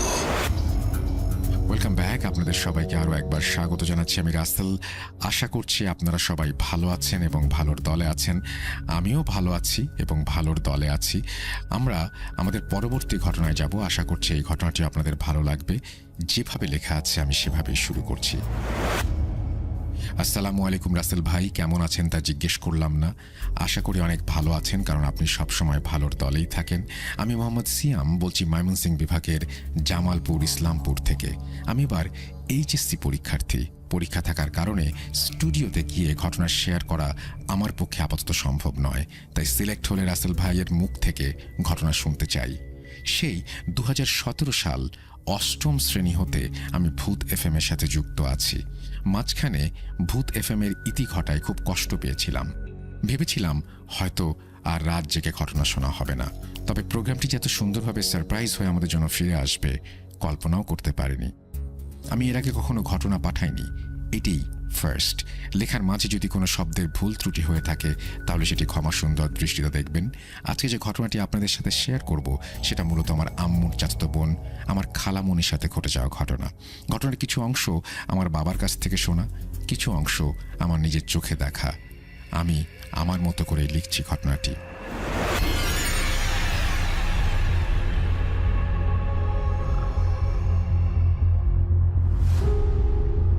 আমাদের ইসলাম রাশি বিশ্বাস করে না। তখন রাশি সম্পর্কে এত কিছু জানতাম না, লোকমুখে যা শুনতাম তাই বিশ্বাস করতাম। ছোট থেকে শুনতাম আমার খালামণি নাকি তুলা রাশি ছিল। ওনার রাশি নাকি তেমন ভালো না থাকায় ওনার সাথে সবসময় প্যারানর্মাল মানে ভৌতিক ঘটনা ঘটতই। এমনকি মাঝে মাঝে উনি জিন বা খারাপ কিছুও দেখতে পেত। ঘটনা ঘটে 2013 সালে, চড়া গ্রীষ্মের দিকে, যখন আমার আম্মু প্রচণ্ড অসুস্থ এবং শয্যাশায়ী। তাকে সদ্য ঢাকা মেডিকেল হাসপাতাল থেকে ফেরত পাঠিয়েছে, তাই বাড়িতেই ওনার চিকিৎসার ব্যবস্থা নেওয়া হয়েছিল। একটা কথা বলে রাখা ভালো, আমার আম্মু খুব বাজেভাবে ব্ল্যাক ম্যাজিক দ্বারা আক্রান্ত হয়। সেটা জানতে আমাদের বেশ দেরি হয়ে যায়। যাই হোক, সেদিন রাত 10টা কি 11টার কাছাকাছি বাজে। কারেন্ট নেই। আমরা আমার নানির বাড়িতে থাকতাম। গ্রাম এলাকায় হওয়ায় প্রচুর লোডশেডিং হয় সেখানে। আম্মুর শরীরের কন্ডিশন তেমন ভালো ছিল না। ওনার শরীর অনেক অসুস্থ থাকায় উনি মাঝে মাঝে অনেক অদ্ভুত আচরণ করত। আমার এখনো মনে আছে, আম্মু এক মনে ওপরের দিকে তাকিয়ে কি যেন ভাবছে, বিড়বিড় করছে। কিছুক্ষণ পর ওনার শরীরে প্রচণ্ড ব্যথা আর শরীরের জ্বালা অনুভূত হয়। আমাকে কাছে ডাকতো, আমি যেতাম, কিন্তু কাছে যাওয়ার সাথে সাথেই আমার হাতে কামড় বসিয়ে দিত, নয়তো শক্ত করে খামচি দিয়ে ধরতো। আমি ব্যথার জন্য কষ্ট পাইনি, কষ্ট পেয়েছি আম্মুর এমন অস্বাভাবিক হয়ে যাওয়াতে। তখন আব্বু সিদ্ধান্ত নিল হুজুরের কাছ থেকে কাঁচ পরে আনবে। গ্রামের ভাষায় কাঁচ পরা মানে হচ্ছে লম্বা লম্বা 3টা সুতা নেবে, 3টা সুতা একসাথে করে কি যেন চূড়া পরে ফু দিয়ে একটা গিট্টু দিয়ে দিবে, এবং এই গিট দেবার পরে এর মাঝখানে কোনো ফাঁকা স্থান থাকবে না। এইভাবে পুরো সুতোতে গিট দিয়ে একটা মালার মতো বানিয়ে ফেলতে হবে সেটাকে, যেটা গলায় পড়লে জিন অথবা খারাপ কিছু দ্বারা আক্রান্ত হয় না। আব্বু উপায় না পেয়ে আমার খালামণির হাজবেন্ড অর্থাৎ আমার খালুর কাছে যায় মসজিদে গিয়ে হুজুরের কাছ থেকে কাঁচ পরে আনার জন্য। ঘরে আমি একা, যার জন্য আব্বু নিজে না গিয়ে ওনাকেই পাঠালো হুজুরের কাছে। আমাদের বাসা থেকে খালাদের বাসা একটু দূরে। বিকেলের দিকে খালু বাজারে গিয়েছিল বোয়াল মাছ কিনতে, কিন্তু তার পছন্দ মতো মাছ না পাওয়ায় সন্ধ্যার পর যখন বড় মাছটা তার চোখে পড়ে, সে খানিকটা বেশ দরদাম করেই কিনে নেন। মাছ নিয়ে বাড়ি ফিরতে একটু বেশি রাত হয়ে যায়। মাছ আনার সাথে সাথে তৎক্ষণাৎ খালা মাছ কাটতে বসে এবং ওনাকে বাড়িতে একা রেখেই হুজুরকে ডাকতে চলে যায়। খালামণি মাছ কাটার সময় ওনার কেমন যেন একটা অস্বস্তি বোধ হচ্ছিল। ওনার মনে হচ্ছিল ওনার আশেপাশে কেউ আছে।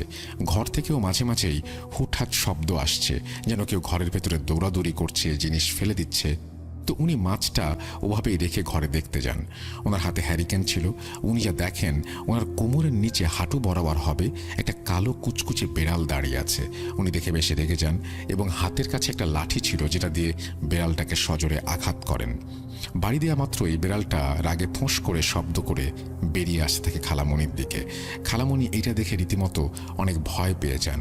তখন ওনার মনে হয় একটা বিড়াল কখনোই মানুষের হাঁটুর সমান হতে পারে না। উনি বেশ ভয় পেয়ে আমাদের বাড়ির দিকে দৌড় দেয়। ওনার জোরে চিৎকার শুনে আমার বড় মামা আর আমার বাবা গিয়ে দেখে খালামণি বাড়ির উঠোনে হাঁটু জড়সড় করে বসে আছে।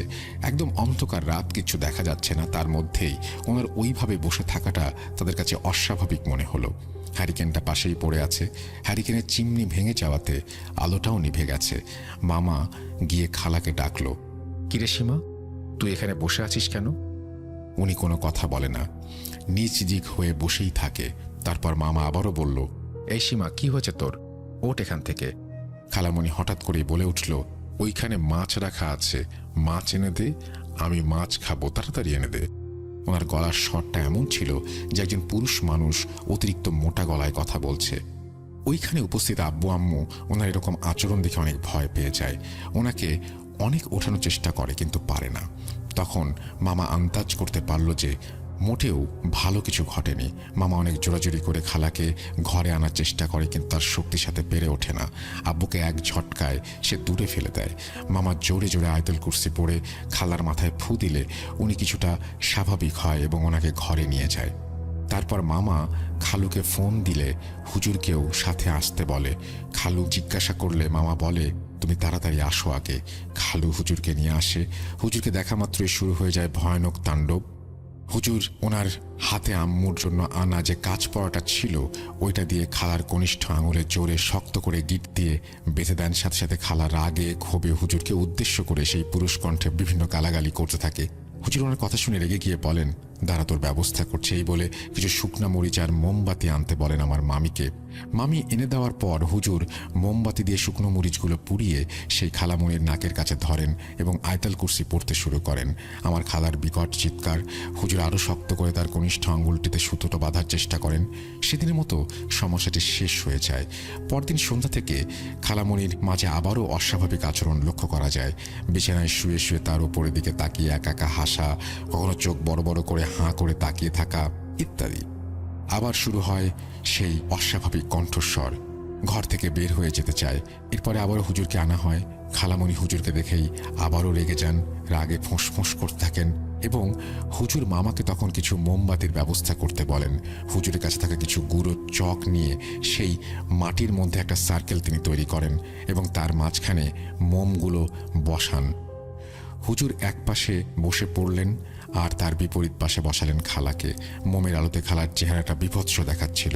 হুজুর খালামণির কনিষ্ঠ আঙুলে সুত দিয়ে শক্ত করে বেঁধে ফেলেন এবং আয়াতুল কুরসি পড়তে শুরু করেন। এরপর হুজুর আয়াতুল কুরসি পড়তে বসলে সবাই জোরে জোরে আয়াতুল কুরসি পড়তে থাকে। তারপর হুজুর সেই জিনকে ডাকা শুরু করেন। কিছুক্ষণের মধ্যে খালামণির মুখ দিয়ে গড় গড় শব্দ শুনতে পাই আমরা। হুজুরকে সে বলে যে, তুই আবার এসেছিস আমাকে ছাড়াতে। একথা বলার পর শুকনো মরিচ পুড়িয়ে খালামণির নাকের সামনে ধরা হয় এবং আয়াত পাঠ করতে থাকেন এবং তখন বলে, দোহাই লাগে, ছেড়ে দে আমাকে। তারপর হুজুর নাকের কাছ থেকে মরিচটি সরিয়ে নেন এবং জিজ্ঞেস করেন, ওর শরীরে কেন ভর করেছিস? খালা আবারও বলেন, সিরাজ খালু যখন বাজার থেকে মাছ কিনে বাসায় ফিরছিল ওই মাছের লোভেই নাকি সে এসেছে এবং সে কোনো ক্ষতি করত না, কিন্তু তাকে লাঠি দিয়ে আঘাত করে বড় অন্যায় করে ফেলেছে, এর শাস্তি পেতেই হবে। এবার হুজুর 3টা মরিচ একসাথে পুড়িয়ে খালামণির নাকের সামনে ধরেন এবং আঙুল শক্ত করে বাঁধতে শুরু করেন। তারপর সেই কাকুতি মিনতি আর হুমকি, আমাকে ছেড়ে দে, ভালো হবে না। অনেকক্ষণ হুজুর সূরা পড়ার পর সে খালার শরীর ছেড়ে যাওয়ার সিদ্ধান্ত নেয়। হুজুর জিজ্ঞাসা করে, আমরা বুঝবো কিভাবে তুই চলে গেছিস? খালার ভেতরে থাকা শয়তানটি তখন বলে ওঠে, আমি যাওয়ার সময় পেছনের কাঁঠাল গাছের একটা বড় ডাল ভেঙে চলে যাব, তবে আমাকে বিদায় করলেই কি তোরা বেঁচে যাবি? এই বাড়িতে আরো 7 জন জিন আছে, তারা এই বাড়ি থেকে কোনোদিনও যাবে না। এই বলেই যেই কথা সেই কাজ। কিছুক্ষণ পর সবাই ডাল ভাঙার আওয়াজ শুনতে পায়। বিষয়টি সবার কাছে একটু অবাক করা কাণ্ড ছিল। বাতাস নেই, হুটহাট ডাল তবুও ভেঙে যাওয়া। আমি নিজে সকালে ঘুম থেকে উঠে দেখেছি কাঁঠাল গাছের একটা বড় ডাল ভাঙা, কারণ রাতে আম্মুর শরীর ভালো না থাকায় ওনার কাছেই আমি ঘুমিয়ে পড়েছিলাম আর ঘটনার সময় আমি উপস্থিত ছিলাম না। সকালে উঠে বাবার মুখ থেকে সব ঘটনা শুনতে পাই। তারপর হুজুর খালামণির শরীরে দোয়া পড়ে ফু দিয়ে বাসায় চলে গিয়েছিলেন। আর খালামণি তখনই ঘুমিয়ে পড়েছে এবং পরের দিন দুপুরে তার ঘুম ভাঙে। আশ্চর্য বিষয় হলো এত কিছু হয়ে গেছে অথচ খালামণি কিছুই বলতে পারেন না। বেড়ালটা দেখে দৌড় দেওয়ার পর উনি কিছু একটা সাথে হোঁচট খেয়ে পড়ে যান, শুধু এটুকুই তার মনে ছিল। আস্তে আস্তে তিনি সুস্থ হয়ে যান। তারপর হুজুরকে বাড়িতে ডেকে এনে পুরো বাড়িটা বন্ধ করে নেই। সে সময় হুজুর পুরোপুরিভাবে জানতে পারে যে আমাদের বাড়িতে 7টা জিন বাস করে, কিন্তু সেটা কারো কোনো ক্ষতি করবে না। কেটে গেছে 9 বৎসর। ঘটনাগুলো খালুকে এখনও জিজ্ঞাসা করলে ওনার মুখে দারুণ এক ভয়ের ছাপ দেখতে পাই। হয়তো তার প্রিয় মানুষটার এমন অবস্থা দেখে সে কল্পনাও করতে পারেনি। তো এই ছিল রাসেল ভাই ঘটনা গুছিয়ে লিখতে পেরেছে কিনা জানি না বলে তিনি তার ঘটনা শেষ করেছেন। আশা করছি তার ঘটনা আপনাদেরও ভালো লেগেছে। যদি ভালো লাগে অবশ্যই আমাদের জানাবেন এবং আমরা থাকবো আপনার কেমন লেগেছে সেই প্রশ্নের উত্তর জানার অপেক্ষায়। আমরা চলে যাব আমাদের পরবর্তী ঘটনায়।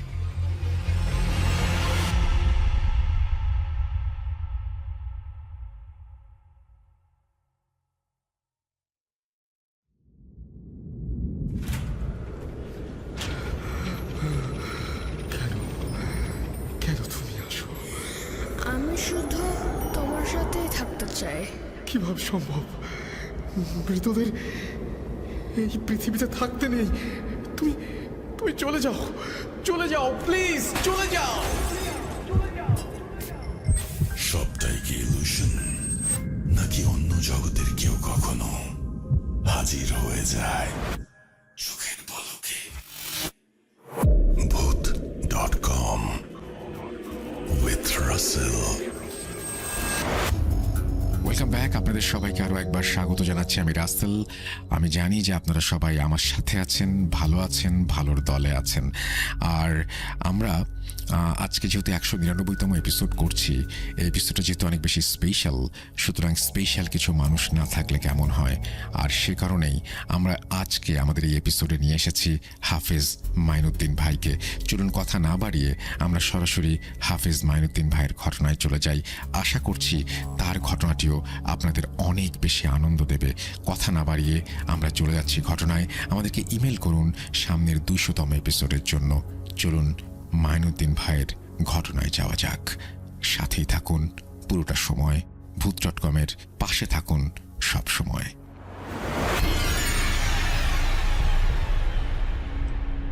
আসসালামু আলাইকুম।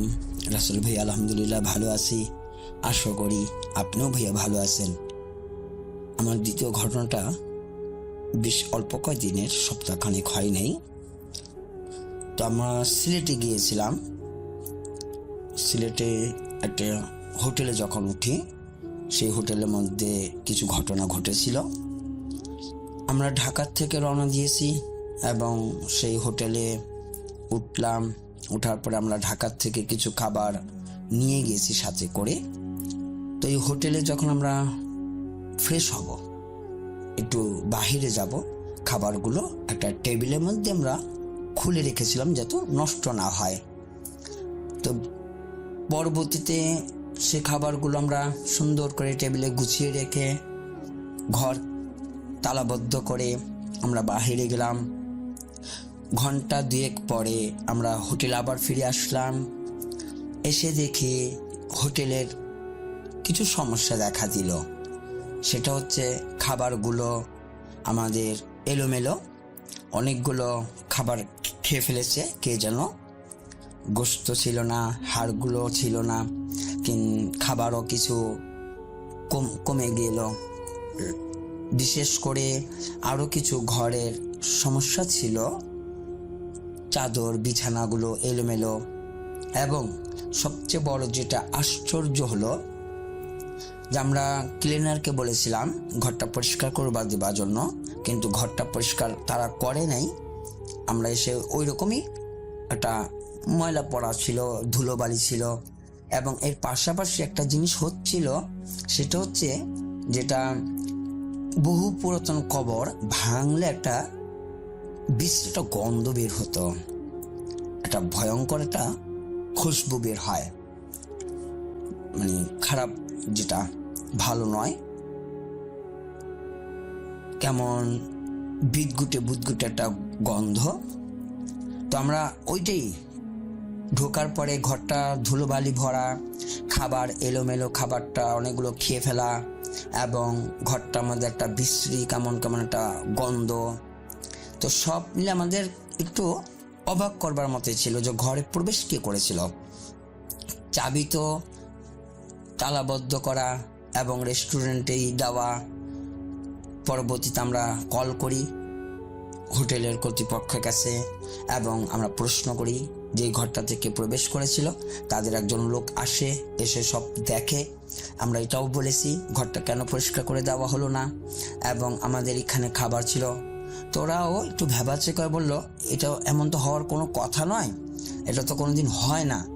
ঠিক আছে, আমরা একটু দেখছি বলে এরপরে আর কোনো সংবাদ তারা আমাদেরকে দেয় নাই। তারপর আমরা ছিলাম। যেটা সবচেয়ে বড় আশ্চর্য, আমি যখন প্রবেশ করেছিলাম তো ঘরটা কেমনই যেন মনে হচ্ছিল যে একটু বিদঘুটে হয়তো বন্দি করা, শ্বাস প্রশ্বাস নিতে কষ্ট হয়। যদিও জানালা সব কিছুই, বাতাস সবই ঠিক ছিল, তারপরেও নিজের কাছে শ্বাস বন্ধের মতো ঘরটা ছিল। দম বন্ধ নেওয়া কষ্ট, থাকাটা খুব অস্থিরতা, ভালো লাগে নাই। এবং আমি বিশেষ করে, আমি তো জিন ঘরে থাকলে আমি বলতে পারি যে ঘরটাতে জিন আছে। আমি এরকম একটা অনুভব করে আমি কিছু বলেছিলাম যে ঘরটা আমার কাছে সুবিধা মনে হচ্ছিল না। তো এটাও নিয়ে আমাদের অনেক হাসাহাসি হলো যে আপনি তো যেখানে যাবেন এরকমই বিষয়টা আপনার বলতে হবে, কারণ আপনি তো এইগুলো নিয়ে পারদর্শী। তা আমরাও বললাম না, তারপরে বলছি ঘরটা আমাদের কাছে সুবিধাজনক মনে হচ্ছে না, তারপরে থাকবো, দেখি কি হয়। যদি এরকম কোনো ঘটনা হয় তাহলে অবশ্যই আমি এটা সবাইকে শেয়ার করব ভূত.com-এ। এর নিয়েও আমাদের অনেক আনন্দ হয়েছিল ভাইয়া। কিন্তু মূলত ঘটনা সত্যি হলো যেটা, আমরা সন্ধ্যার পরে, মাগরিবের পরে যখন নাস্তার আয়োজন করেছি, খুব খাবার দাবার সব আমরা বসেছি, মাগরিবের নামাজের পরবর্তীতে আমরা একটু চা নাস্তার আয়োজন করেছি। আমাদের সাথে আরও কিছু গেস্ট ছিল, ওরাও খুব আমাদের সাথে বসলো। ওই মুহূর্তে আমাকে একটা লোক শুধু এইটুকুই বলল যে আমরা চা নাস্তা খাওয়ার পরে বাতিটা বন্ধ করে দেব।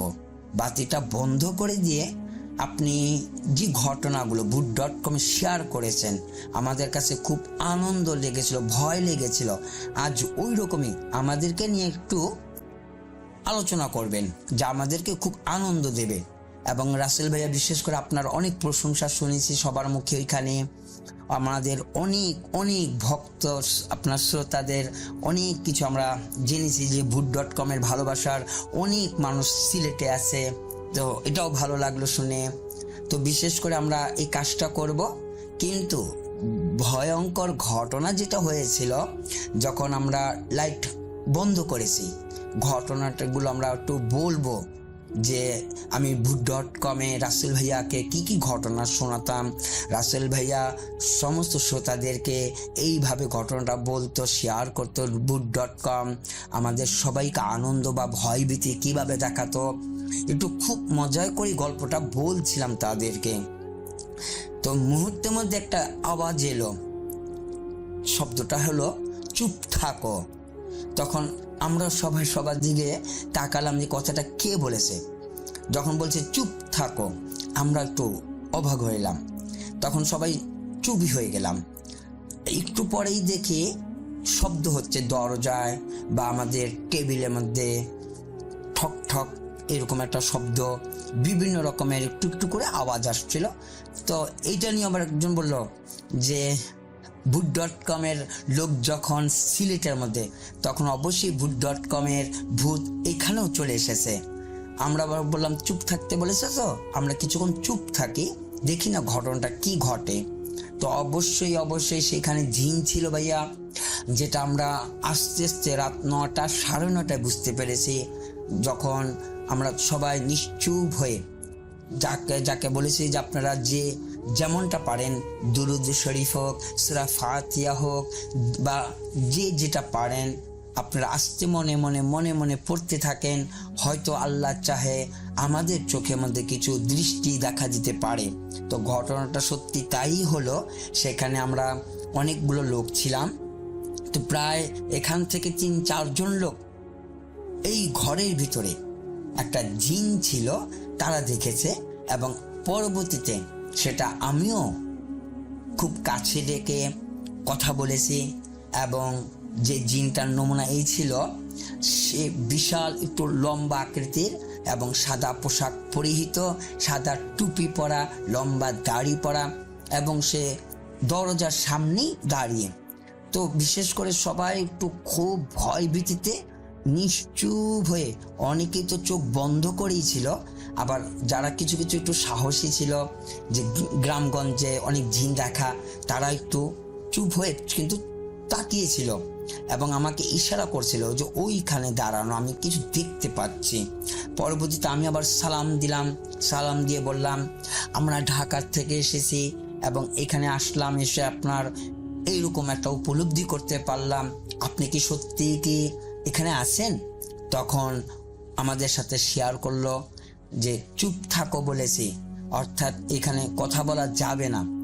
তখন আমি বুঝলাম ওকে, এখন উনি হয়তো কোনো ইবাদতে আছেন বা উনি হয়তো ধ্যানমগ্ন আছেন। আমরাও সবাই তখন আর কোনো কথা না বলে চুপ হয়ে গেলাম। পরবর্তীতে সেটা হচ্ছে আমাদেরকে শুধু এটুকুই বলে গেল, কাল সকালে চলে যেও সবাই, এখানে তা আমরাই থাকি। তখন ওই কিছুক্ষণে মুহূর্তের জন্য সে চলে গেল, তাকে আর দেখিনি। এবং আশ্চর্য হলো, যাবার বেলায় উনি যখন চলে গেল আমাদের বাতি কিন্তু নিভানো ছিল, কিন্তু ফ্যান এবং লাইট দুটোটাই নিচ থেকে চালু হয়ে গেল। এবং দরজাটা যে আমাদের একটু ভিড়ানো ছিল যেন বাহিরের আলোটা আমাদের এখানে না আসে, যদিও পুরো বন্ধ করা হয় নাই, কিন্তু দরজাটাও পুরো খুলে গেল। তখন বললাম ঠিক আছে, উনি চলে গেছে, এখন আমরা কথা বলতে পারি। তো এই বিষয় নিয়ে সবাই আমার কাছে কিছু প্রশ্ন করেছিল, যে যে জিন আসলো আপনি তাকে কিছু কথা বললেন না বা কিছু বললেন না। বললাম এখানে আসছি এবং হয়তো উনিও খুব ইবাদতে ছিলেন, ধ্যানমগ্ন ছিলেন, যা হয়তো বারবার বলছিল চুপ থাকো, তাই আমরা কোনো কথা বলিনি। আজ রাতে আমরা বসবো এবং অবশ্যই অবশ্যই উনি যদি একজন ধার্মিক জিন হয়ে থাকে, ইবাদতকারী জিন হয়ে থাকে, তাহলে রাত্রে আবারও আমাদের কাছে আসবে এবং আমাদের সাথে কথা বলবে। তো এই আগ্রহটা নিয়ে সবাই জেগেছিল। ওই রাত্রে কেউই ঘুমায়নি, যদিও সবাই খুব ক্লান্ত ছিলাম। তো আমরা রাত্রে 12টা, 12:30টায় খুব আগ্রহ নিয়ে সবাই উজু করে, আতর খুশবু মেখে, খুব ইবাদত বন্দিগি করে, যেমন 2 রাকাত করে আমরা নামাজ পড়েছি এবং বসে একটু ইবাদত জিকির করেছি, মিলাদ কিয়াম করেছি এবং বসে বসে তার কথাই স্মরণ করতেছিলাম যে এখন যদি উনি আসেন আমাদের কিছু প্রশ্ন করা থাকবে, আমরা কিছু প্রশ্ন বা কিছু কথা বলবো। অথবা অনেকে বলতেছে জিন জাতি তো আমাদের কিছু দিয়ে থাকে মানুষকে উপহার, আমি হয়তো তাকে পেলে আমি কিছু জিনিস চাইবো। এই নিয়ে আমরা একটু হাসলাম। পর মুহূর্তেই দেখি সত্যিকারও কিছুক্ষণের জন্য, অর্থাৎ 12:45 বা 12:50 উনি আবারও আসলেন। এবং যখন উনি আসলেন তখন এক অদ্ভুত খুশবুতে ভরে গিয়েছিল, খুবই সুঘ্রাণ ভরে গেছিল। এবং এইখানে যারা বলেছিল যে জিন জাতি তো উপহার দিয়ে থাকে, সত্যিকার অর্থে আমাদেরকে গোলাপ ফুল, অনেকগুলো গোলাপ ফুল দিয়ে গেল এবং এটুকুই বলল তোমরা অবশ্যই অবশ্যই ইবাদত করবে, বেশি বেশি আল্লাহর জিকির করবে, দুরুদ পড়বে এবং তোমরা সবাই ভালো এবং এইভাবেই ভালো থাকবে। বিশেষ আর কোনো কথা না বলে আমাদের টেবিলের মধ্যে কিছু বিস্কিট রাখা ছিল, আমরা কোক এনে রেখেছিলাম, বিস্কুট রেখেছিলাম রাত্রে একটু খাবো বলে। ওইখান থেকে দেখি অনেকগুলো তারা বিস্কুট আর কি খেয়ে ফেলেছে। এখন এই বিষয়টুকু অল্প সময়ের ভিতরে আমাদেরকে ভূত.com-এর অনেক ঘটনা আমাদের মনে করে দিল এবং আমরা খুব আনন্দ পেয়েছিলাম। সত্যিকার অর্থে ভূত.com রাসেল ভাইয়া আপনার এই অনুষ্ঠানটি সত্যিকার অর্থে সত্য একটি ঘটনা নিয়ে যে আপনি তৈরি করেছেন, এবং সিলেটের মধ্যে আমাদের বেশ কিছু লোক আমাদের ঘটনাগুলো সত্যিকার দেখে বলছে ভূত.com এর ঘটনাগুলো সত্যি, ঘটনাগুলো নিয়েই তৈরি করা, যে ঘটনা ঘটে সত্যিকার বাস্তবিক তাহা নিয়েই রাসেল ভাই এটা পরিচালিত করেন। তাই ভূত.com অবশ্যই বলবো সবার মাঝে সব সময় চালু থাকবে, আনন্দ ভয় দিয়ে যাবে এবং ভালো দলের থাকবে। রাসেল ভাইয়া যেমন আমাদেরকে অনেক একটি সত্তর পথ, জিন জাতি বা ব্ল্যাক ম্যাজিক, মানুষকে ভালো মন্দ অনেক কিছু জীবন বয়ে আনে, শিখিয়ে আনে, বা ভূত.com আমাদেরকে অনেকটাই উপকৃত করেছে। ব্ল্যাক ম্যাজিক বা জিন জাতিরা বাস্তবিক সত্য মানুষের জীবনের সাথে মিশে আছে, এমন এমন সত্য ঘটনা নিয়ে তুলে ধরা ভূত.com সেদিন সিলেটবাসীও বলেছে যে আমরা আজ স্বচক্ষে আজ এই হোটেলের মধ্যে আমাদের হয়তো কিছু খাবার নষ্ট করে ফেলা হয়েছে, আবার অনেকের কিছু জিনিস খোয়ানো গিয়েছিল যেগুলো আমরা ধরেছিলাম যে ঘরে যারা কেয়ারটেকার আছেন বা পরিচ্ছন্ন কর্মীরা আছেন তারা নিয়ে গেছেন। পরবর্তীতে জানলাম যে না, সেটা যেমন কারো হাত ঘড়ি, এই কারো কিছু পয়সা কড়ি ছিল, মানে বিশেষ করে খাবার উপরেই আমাদের আক্রমণটা বেশি গিয়েছিল। জিন হাত ঘড়ি নিয়েছে, আমাদের খাবারগুলো খেয়েছে, ঘরগুলো একটু এলোমেলো করেছে, ঘরটা আমাদের অগুছানো করে দিয়ে গেছে। কিন্তু একদিকে ভয় যেমন ছিল, আরেকদিকে আনন্দটা পেয়েছিলাম। আর আমরা বারবার সেই স্মৃতিটাকেই বারবার ভূত.comকেই মনে করেছিলাম যে সত্য ঘটনা নিয়েই আমাদের রাসেল ভাই আমাদেরকে তুলে দিচ্ছেন ভূত.com এর সেই সমস্ত তথ্যগুলো। ভাইয়া আমার এই ঘটনাটা এখানেই শেষ। তো অবশ্যই আমার ব্ল্যাক ম্যাজিকের অনেকগুলো কাজ করা আমি স্টুডিওতে এসে আপনাদের সবাইকে শেয়ার করে যাব। আমার জন্য বিশেষভাবে দোয়া করবেন ভাইয়া। আসসালামু আলাইকুম।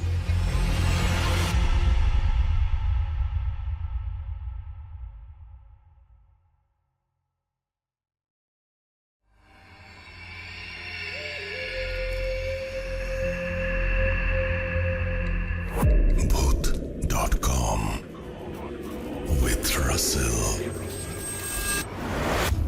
Welcome back. আরও একবার আপনাদের সবাইকে স্বাগত জানাচ্ছি 199তম এপিসোডে। আমি রাসেল আছি, সাথে শুনছেন ভূত.com। এই মুহূর্তে আমরা যেটা করব সেটা হচ্ছে সরাসরি একটা অডিও ক্লিপে চলে যাব।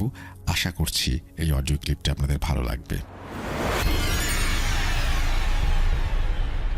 আসসালামু আলাইকুম রাসেল ভাই, বরাবরের মতো আমরা অবশ্যই ভালোর দলে আছি এবং আপনিও আছেন ভালোর দলে। তো আজকে আমি যে ঘটনাটি শেয়ার করব সেটা হচ্ছে আমার নানা বাড়িতে আর কি, আমার এক চাস্তো নানার সাথে ঘটনাটা ঘটেছে। এমন কি আমার নানা বাড়ির যে আশেপাশে 5-6 গ্রাম আছে, সেই গ্রামগুলোতেও এই ঘটনাটা অনেকটা সবাই জানে আর কি। মানে ওই বলা চলে না, মানে এই এক এক জায়গায় এক একটা ঘটনা অনেক জনপ্রিয়। তো ঘটনাটা আর কি ওই অঞ্চলে, আমার নানা বাড়ির অঞ্চলে অনেক জনপ্রিয় আর কি। তো আমি আমার নাম প্রকাশ করার পর আমি আমার ঘটনায় চলে যাচ্ছি। তো আমার নাম হচ্ছে মোহাম্মদ হৃদয় আহমেদ ইয়ামিন। আমি নরসিংদীর মাধবদী থেকে। রাসেল ভাই, আপনাকে অসংখ্য ধন্যবাদ। আমার আগে বেশ কিছু স্টোরি আপনি ভূত.com এ শেয়ার করেছেন, তো সেই জন্যে ঘটনায় যাচ্ছি। ঘটনাটা ঘটে আমার চাস্তো নানা, ওনার নাম হচ্ছে আঞ্জু মিয়া। তো আঞ্জু নানার সাথে ঘটনাটা ঘটে, ঘটনার সময়কাল 1980 শতকের দিকে কিংবা 70। মানে আঞ্জু নানা যখন ঘটনাটা বলছে, তো সেই দিক দিয়ে তো উনি অনেকটা বৃদ্ধ। তো ওনার ঘটনাটা মানে সময়কালটা আর কি তেমন একটা মনে ছিল না, কিন্তু অন্যান্য মানুষের কাছ থেকে ঘটনাটা আরো স্পষ্টভাবে আর কি জানতে পারছি যেটা, তো সেটাই এখন শেয়ার করছি। আঞ্জু নানা যখন ওই সময়কালে বাসায় চাষবাস করতো আর কি। তো চাষবাস করাকালীন অবস্থায় সেই সময়টা ছিল ধানের মৌসুম। তো উনি ধান চাষ করে, ধান চাষ করার পর উনি সেই ধানগুলোকে বেশ যত্ন করতে থাকে এবং একটা সময় ওনার ফসলি জমিতে বেশ ভালো ফসল হয়। তো ধানগুলো পেকে যাওয়ার পর কাটার প্রস্তুতি নিচ্ছিল। তো ওই নানার বাড়ির সেই গ্রামে আরো একজন লোক ছিল, যিনি নাকি এই অন্যের কিছু ভালো কিছু হলে আর কি সেদিকে আর কি নজর যায়, এরকম কিছু লোক থাকে না, ওই রকম একটা লোক ছিল। তো ওনার নামটা প্রকাশ করছি না, ওনার একটা ছদ্মনাম দিচ্ছি, ধরেন কবির মিয়া আর কি। তো ওই কবির মিয়া আঞ্জু নানার খেতে আর কি ওনার কবির মিয়ার পালিত দুটো গরু ছেড়ে দিয়ে যায় আর কি একদিন রাত্রিবেলা। তো আঞ্জু নানা যখন ভোরে ওঠে এবং দেখে ওনার ধানি জমি আর কি, মানে পাকা ফসল ও বেশ খানিকটা খেয়ে ফেলেছে এবং তখনও খাচ্ছিল আর কি ওই গরু দুটা। তো আঞ্জু নানা গরু দুটাকে দেখে চিনতে পারে এবং চিনার পর আঞ্জু নানা যেটা করে আর কি, ওই গরু দুটাকে অনেকটা তাড়িয়ে দেয়। তো এটা গেল প্রথম দিনের ঘটনা। তো দ্বিতীয় দিন একই অবস্থায় আর কি আঞ্জু নানার জমিতে দানি ফসলে সেই কবির মিয়া আর কি আবার গরুগুলো ছেড়ে যায়। তো গরুগুলো ছেড়ে যাওয়ার পর আঞ্জু নানা যেটা করলো, আবারও পরের দিন যখন ফজর নামাজে সময় হয়, তো আঞ্জু নানা যখন ঘুম থেকে ওঠে দেখে বাড়ির পাশে যেহেতু ধানি জমি ছিল না, তো উনি আর কি দেখে যে আবারও দুটো গরু আর কি ধান খাচ্ছে এরকম আর কি। তো আঞ্জু নানা যেটা খেয়াল করলো যে বেশ সময় তো সজাগ থাকি, মানে ওই সময় কালেও ওনারা বেশ আড্ডা পাচ্ছিল আর কি, ওনারা অনেক আড্ডা টাড্ডা দিত ওনাদের সমবয়সী যারা ছিল সবাই মিলে। তো উনি প্রায় ওই সময়কালে আর কি রাত 12টা-1টার দিকে ঘুমাতো। তার মানে 12টা-1টার পরেই আর কি গরুগুলো ছেড়ে যায় এখানে। তো যেটা হয় আর কি, আঞ্জু নানা এবার কবির মিয়ার ওই গরুগুলাকে খুব ভালো করে আর কি মারে। তো মারার পর গরুগুলোর চোখ দিয়ে আর কি পানি পড়ছিল এমনটা। তো সেই গরুগুলোকে আর কি খোয়ারে দিয়ে দেয় আর কি। তো সেই খোয়ার থেকে কবির মিয়ার অনেক টাকা লাগে সেই গরুগুলোকে নিয়ে যেতে তার বাসায়। তো কবির মিয়া সেখানে অনেক টাকা দিয়ে সেই গরুগুলোকে নিয়ে যায় এবং আঞ্জু নানা খুব যখন ওই গরুগুলোর উপরে ছাড়ে তখন একটা সময় আর কি ওই কবির মিয়ার বাড়ির উঠানে দেখে যে কবির মিয়া ওই গরুগুলোকে আর কি মলম জাতীয় কিছু একটা লাগাচ্ছিল শরীরে।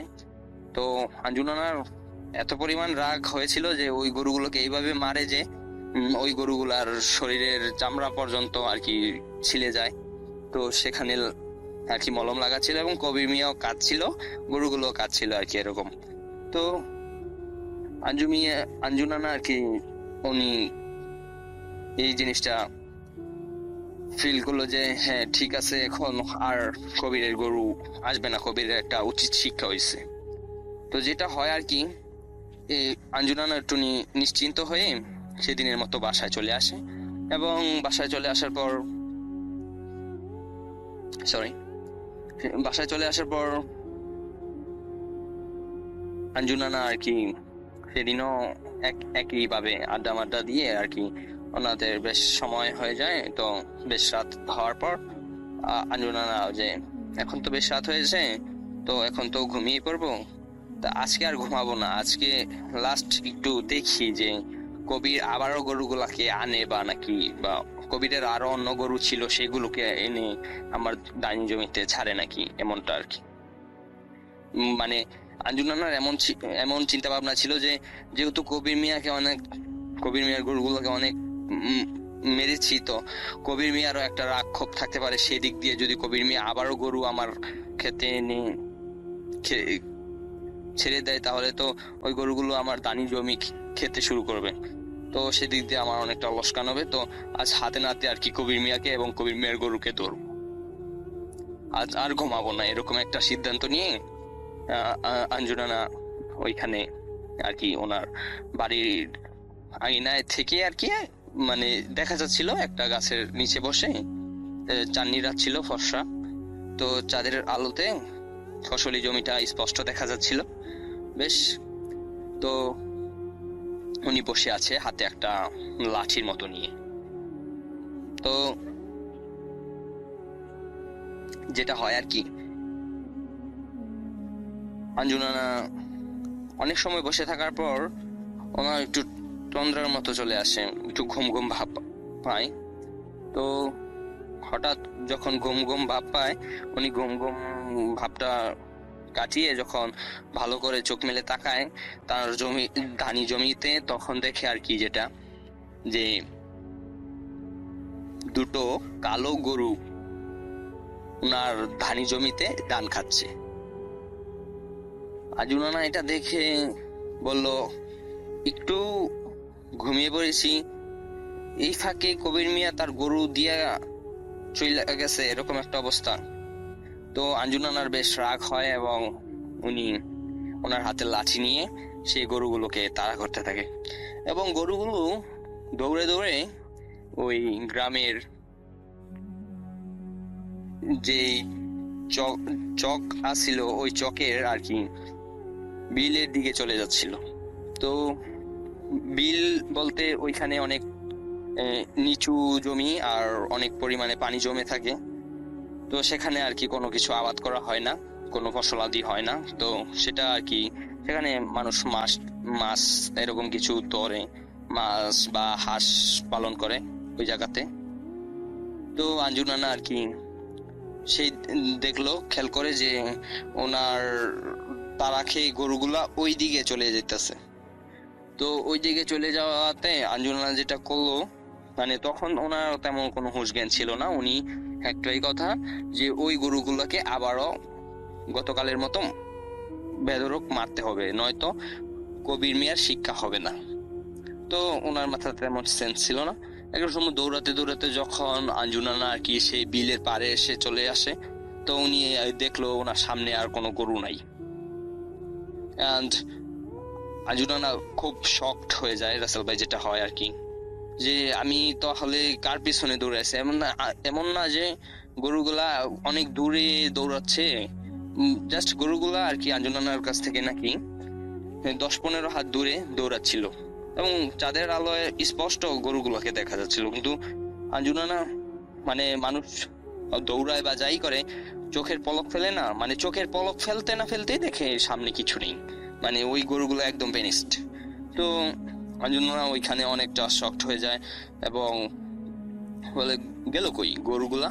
তো উনি আশেপাশে দেখলো কোনো কিছুই নাই এবং উনি যেখানে দাঁড়িয়ে আছে ওইখানে অনেক ফসলি জমি এবং সামনে আর কি বিল, মানে আর 10-15 হাত গেলেই বিল, ওই পানির জলাশয়ের মতো আর কি। তো যেটা হয় আর কি আঞ্জুনানা তো অনেকটা ভয়ে পেয়ে যায়। তো এর মধ্যে দিয়ে উনি শুনতে পায়, তোকে অনেকদিন পরে পাইছি, আজ তুই কোথায় যাবি, এরকম একটা আর কি শব্দ শুনতে পায়। তো এই কথাটা শোনার পর আঞ্জুনানা আরো বেশি ভয় পেয়ে যায় এবং উনি পরে খেয়াল করে যে কবির মিয়ার বাড়ির দিকে তো ওই গরুগুলা গেল না, গরুগুলো আমার তাড়ানি খেয়ে এই বিলের দিকে কেন চলে আসলো, আর গরুগুলা গেলে কই? আর ওনার এই কথাটা শোনার পর মানে কাউকে না দেখতে পেয়ে আঞ্জুনানা আরো ভয় পেয়ে যায় এবং উনি বাড়ির দিকে ফিরতে থাকে। তো উনি ওনার যে গুরুজন আছে, বাবা মা বা দাদা দাদি, ওনাদের কাছ থেকে শুনছে যে কোথাও কোনো প্রেতাত্মার কবলে বা এরকম অশরীর কবলে পড়লে তো দৌড় দিবে না, পিছন ফিরে দৌড় দিবে না, হেঁটে আসবা। দৌড় দিলে সেখানে তোমাকে মেরে ফেলার বা তোমাকে ধরে ফেলার এমন একটা সিচুয়েশন হয়। তো এই আর কি এরকম একটা কথা। তো আঞ্জুনানা পিছন ফিরে আর কি হারছিল। তো ওনার কাছে যেটা ছিল আর কি ওই সময় নাকি ওই বিড়ির মতো, তো বিড়ি ওই সময়কালে আর কি অনেক দামি কিছু ছিল, তো ওইটা ছিল এবং ম্যাচও ছিল আঞ্জুনানার কাছে। তো নানা যেটা করে উনি একটা বিড়ি আর কি জ্বালায়, তো জ্বালানোর পর আস্তে আস্তে হাঁটার চেষ্টা করে এবং একটা সময় দেখে ওনার পিছন থেকে মানে ওনার পাশ ঘেঁষে সামনের দিকে একটা সাদা ঘোড়া দৌড়ে চলে গেল আর কি। তো ঘোড়া আসাটা ইম্পসিবল এই দানি জমিতে, তো দৌড়ে অনেক দূরে চলে গিয়ে একদম মানে হাওয়া হয়ে গেল। তো আঞ্জুনানা এগুলো দেখছিল এবং ভয় পাচ্ছিল এবং ওই কথাটা শোনার পর আরো ভয় পাচ্ছিল। তো যেটা হয় আর কি এই ঘোড়াটা চলে যাওয়ার পর আঞ্জুনানা প্রায় ওনার বাড়ির বেশ কাছাকাছি চলে আসে, মানে আরো 5-7টা ধানি জমির পর আর কি উনি ওনার বাড়িতে চলে আসবে। তো এই সময় দেখে ওনার পাশে একটা বৃদ্ধ মহিলা মতো বরকা পরে আর কি কেউ, মানে বৃদ্ধ মহিলা বলতে বললাম কেন যে আঞ্জুনানা এরকম ভাষ্যমত করেছিল যে বরকা পরে মানে কুজো হয়ে কেউ ওনার পাশ দিয়ে খুব দ্রুত গতিতে ওনার সামনে হাঁটছিল এবং ওনার সামনে গিয়ে ওনার থেকে 10-12 হাত ডিস্টেন্স রেখে আর কি ওই বৃদ্ধ মহিলাটা হাঁটছিল। তো কোনো যুবতী বা কোনো জোয়ান মেয়ে আর কি কুজো হয়ে হাঁটবে না নিশ্চয়ই, এবং ওই মহিলাটা আর কি মানে কুজো হয়ে হাঁটছিল। তো আঞ্জুনানা ভাবলো যে আর যাই হোক এটার পিছনে আর কি আমি অন্তত পক্ষে বাড়ির দিকে যাব। তো একটা সময় আর কি দেখছিল যে ওই বৃদ্ধ মহিলাটার মানে পাশাপাশি আসতে পারছিল না আঞ্জুনানা, মানে উনি যতই জোরে বা আস্তে হাঁটুক না কেন মানে ওই মহিলার কাছ থেকে ওই আঞ্জুনানার ডিস্টেন্সটা ওই 10-15 হাতই থেকে যায়। তো যেটা হয় আর কি একটা সময় আঞ্জুনানা এরকম ওই যে 4-5 ক্ষেত কাছাকাছি যখন চলে আসে ওনার বাড়ি, আর 4-5টা দানি জমির পরেই আর কি ওনার বাড়িটা দেখা যাচ্ছিল। তো উনি যেটা করেন উনি ওইখানে আসার পর খুব জোরে একটা দৌড় দেয়। তো জোরে একটা দৌড় দিয়া মানে উনি ওনার বাড়ির আগিনায় আসা চিৎকার দিয়ে পড়ে যায়। তো পড়ে যাওয়ার পর উনি সেন্সলেস হয়নি। তো তখন আরো একটা মানে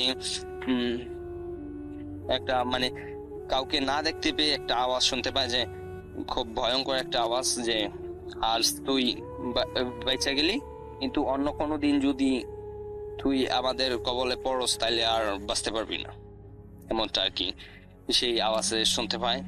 তো যেটা হয় আঞ্জুনানা এই ভয়ঙ্কর শব্দটা শোনার পরে উনি সেন্সলেস হয়ে যায় এবং ওনার বাড়িতে যখন উনি চিৎকার দিয়ে এসে পড়ে তো এই শব্দটা ওনার ছেলে মেয়ে এবং ওনার যেই স্ত্রী জনা ছিল ওনারা শুনতে পায়, এবং শুনতে পাওয়ার পর ওনারা দরজা খুলে দেখে আঞ্জুনানা মাটির উঠানে পড়ে আছে। তো ওনাকে ঘরে নিয়ে যায় এবং পরের দিন সকালে যখন ওনার সেন্স ফিরে, তো যখন ওনাকে এই সব ব্যাপারে জিজ্ঞাসা করো যে কেন তুমি এইভাবে চিৎকার দিয়ে বাড়িতে পড়ে গেলা বা কি হয়েছিল তোমার, তো আঞ্জুনানা যেটা বলছে যে এই ঘটনাটা পুরোপুরি আঞ্জুনানা সবার সাথে শেয়ার করে এবং এরকম 4-5 গ্রাম এই ঘটনাটা একদম রটে যায় এবং ওই সময় আর কি এই ঘটনাটা এবং কি এখন পর্যন্ত অনেক মানুষ এই ঘটনাটা জানে ওই এলাকায়। তো এই ঘটনার পর আর কি আঞ্জুনানাকে বলছিল যে একটা হুজুর দেখাবে, তো সেই হুজুরের কাছে যখন নিয়ে যায় তখন সেই হুজুর বলছে যে এটা এক ধরনের জিন, এই জিনটাকে গো জিন বলা হয় বা গো ভূতও বলা হয়, মানে এরা শুধু গরুর বেশ ধরে আর কি মানুষকে দূরে নিয়ে এরকম নির্জন জায়গায় নিয়ে মেরে ফেলে বা কাদা মাটিতে পুঁতে ফেলার পর একটা সময় শ্বাস প্রশ্বাস বন্ধ হলে মানুষটা মারা যায়, এরকম একটা জিন। তো তাদের কবলে আর কি নাকি আঞ্জুনানা পড়ছিল। তো সেই হুজুর যেটা বলে যে হ্যাঁ ওনার কোনো সমস্যা নেই, ওনাকে আর কি কোনো কিছু আসর টাসর করে নাই, বাস্ট ওনাকে নিয়ে আর কি মেরে ফেলার বা এরকম কোনো একটা কিছু ছিল। তো ওই কালো বরকা পরিহিত মহিলাটা হোক আর যাই হোক ওনাকে হেল্প করে, মানে ওই অশরীরী হোক বা শারীরিক মানে অশরীরী হওয়ার সম্ভাবনা বেশি। তো ওইটা যদি হেল্প না করতো তাহলে হয়তো বা আঞ্জুনানা আর কি আর বেঁচে ফিরে আসতো না, এমনটা জানায় ওই হুজুর। তো বলে ঠিক আছে, আমি কিছু পানি টানি ফুরে দিচ্ছি এবং ঠিক হয়ে যাবে। তো এই ছিল আঞ্জুনানার সাথে ঘটে যাওয়া ঘটনা। যদি ভালো লাগে রাসেল ভাই তাহলে অবশ্যই শেয়ার করবেন। এন্ড আপনার ভাইকে জানাই সালাম, জানাই রাসেল ভাইকে সালাম। আরো কিছু মানুষ আছে যাদেরকে খুব মনে পড়ে। রহমান ভাই ছিল, উনি যখন প্রবাস থেকে অডিও ক্লিপ পাঠাতো তার ঘটনাগুলো শুনতে অনেকটা ভালো লাগতো। আমরা হয়তো বা তেমন একটা গুছিয়ে ঘটনা বলতে পারি না, তাই যখন আমাদের ঘটনা রাসেল ভাইয়ের অনুষ্ঠানে শেয়ার হয় তখন অনেক মানুষ অনেক মন্তব্য করে যে ভাই ঘটনা ভালো লাগছে না, এই কিভাবে কথা বলছে। আমরা হয়তো বা কথা তেমন ভাবে বলতে পারি না গুছিয়ে, কিন্তু জানি যখন রাসেল ভাই আছে তখন আস্তে আস্তে সবকিছু ঠিকঠাক হয়ে যাবে। তো খোদা হাফেজ রাসেল ভাই, এই ছিল আমার ঘটনা। আসসালামু আলাইকুম।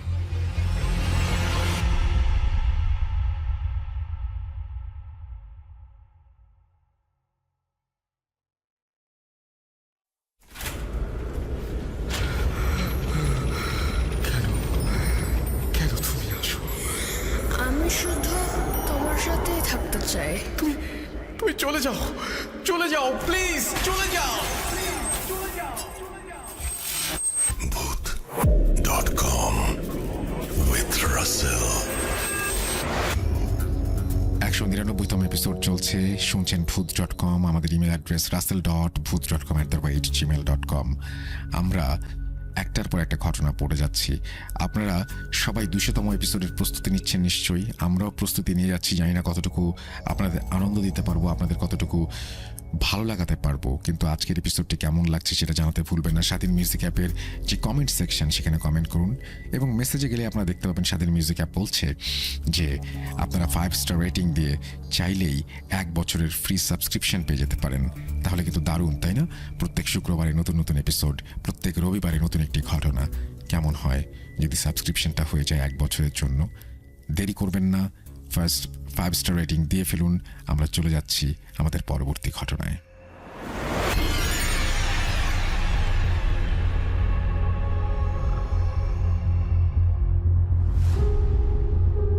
আসসালামু আলাইকুম রাসেল ভাই, আমি গাজীপুর কোনাবাড়ি থেকে আসলাম আহমেদ জয় বলছিলাম।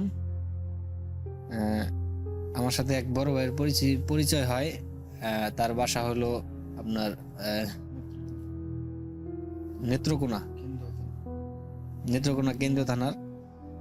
ওনার কাছে মানে ভয়াবহ কিছু ঘটনা আছে, তো ডিরেক্ট ওনার কাছ থেকেই শুনি আমরা। হ্যাঁ শুভ ভাই, শুরু করেন।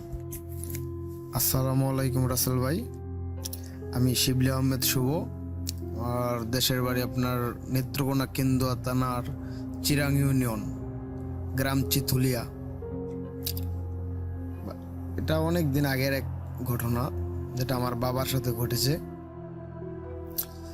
কারণ আমার বাবা তো আপনার একজন কৃষক ছিল, তার অনেক গরু টরু নিয়ে একদিন হঠাৎ করে বাড়ি, আমাদের এলাকা বাড়ি বলতে আপনার যেদিকে পানি আসে বেশি ওইদিকে মানে প্রায় 20 থেকে 30টি গরু নিয়ে ওইখানে মানে যেটাকে আমরা বলি জিরাত করতে যাই। মানে ওইখানে কৃষি কাজ করে, অনেক গরু থাকে, মানে গরুর ফার্ম বললেই চলে। তারপর ওইখানে জমি টমি সব কিছু লাগানোর পরে ওইখান থেকে কিন্তু আগে মেশিন দিয়ে পানি দেওয়ার মতো কোনো অপশান ছিল না, কারণ তখন মেশিন সচরাচর আসে নাই। নদী থেকে একটু ছোট করে খাল করে ক্ষেতের মধ্যে পানি দিতে হয়। তখন এইভাবে অনেক দিন ধরেই তারা ওইখানে তাদের কাজ করতেছে। হুট করে একদিন ওইখানে আপনার আবার দিনের বেলা অনেক রোদ থাকে, তার জন্য দিনের বেলা ক্ষেতের মধ্যে পানি দিতে খুব কষ্ট হয়। তার জন্য রাতের বেলায়, কারণ তখন রোদ থাকে না, গরম লাগে না, আপনার আনুমানিক রাত 2টা থেকে 3টা দিয়ে আপনার ক্ষেতের মধ্যে পানি দিতে জায়গা, যাতে সকাল পর্যন্ত তারা পানি সেচা ক্ষেতের মধ্যে পানি দিতে পারে। এইভাবে হঠাৎ করে একদিন রাত 3টার দিকে ক্ষেতের এক সাইডে দিয়ে একজন পানি দিতেছে, আবার ঠিক এর অন্য সাইড দিয়ে প্রায় এখান থেকে ওইখানে প্রায় 10 মিনিটের রাস্তা, হাইটে আসলে 10 মিনিট লাগবে, এতটুকু গ্যাপ রেখা তারা পানি দিতেছিল। তারপরে হঠাৎ করে মানে আব্বার এক চাচা, নাম হয়েছে আপনার ডিপডি, বলতেছে ডিপডি চাচা আসো ওইদিকে। পরে বলতেছে হ্যাঁ বাতিজা আসি। তাহলে তো পানি দিতে থাকো খেতে যতক্ষণ দেওয়া যায়, যতক্ষণ সকাল না হবে ততক্ষণ পর্যন্ত আমরা পানি দিব। পরে এইভাবে 2-1বার ডাক দেওয়ার পরে বলতেছে যে হ্যাঁ আমি আসি, চিন্তা করিস না। কিন্তু তারপরের বার একবার ডাক দিছে আব্বাই যে চাচা আসো। পরে উনি বলতেছে যে না, মানে উনি কিছুই বলতেছে না, উনি কিছুই বলতেছে না। তখন 2-3বার ডাক দেওয়ার পরে বুঝতেছে না এখানে কোনো হয়তো বা সমস্যা হয়েছে, আবার ওইদিকে ঝামেলা হয়েছে, অনেক কি একটা শব্দ আসতেছে, ভয়ঙ্কর যেটা শব্দটা ওইরকম একটা শব্দ আসতেছে। দুজন মারামারি লাগলে যেমনি একটা সাউন্ড আসে এরকম সাউন্ড।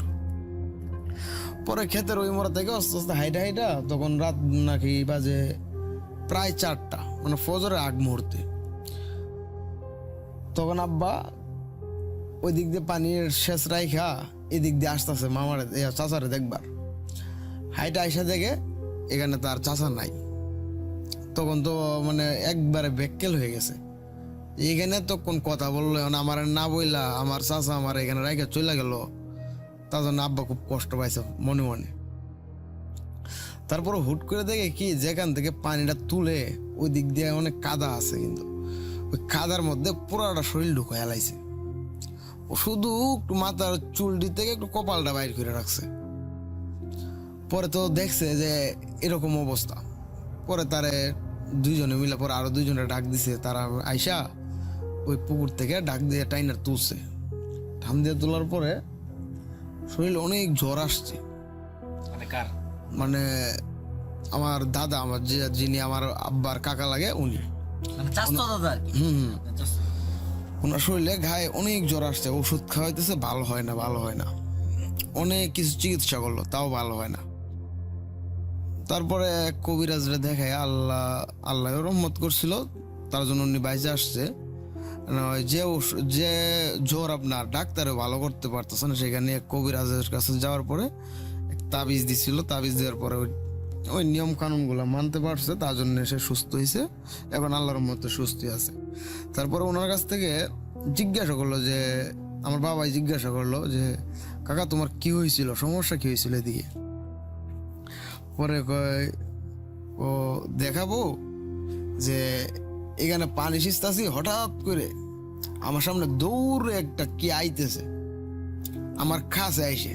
কাছে যখন আসছে তখন দেখি এটার গায়ে আমার প্রচুর লোয়া কাটা, মানে আমাদের যে লুম থাকে ওইটাই ওদের শরীরে কাটার মতো বড় বড় এটা অনেকটা প্রায় 2 ইঞ্চি থেকে 3 ইঞ্চি লম্বা, যেটা আমরা বলি মানে আমাদের গ্রামের ভাষায় বলি ভাই, কিন্তু শুদ্ধ ভাষা এটা কি বলে এটা আমার জানা নাই।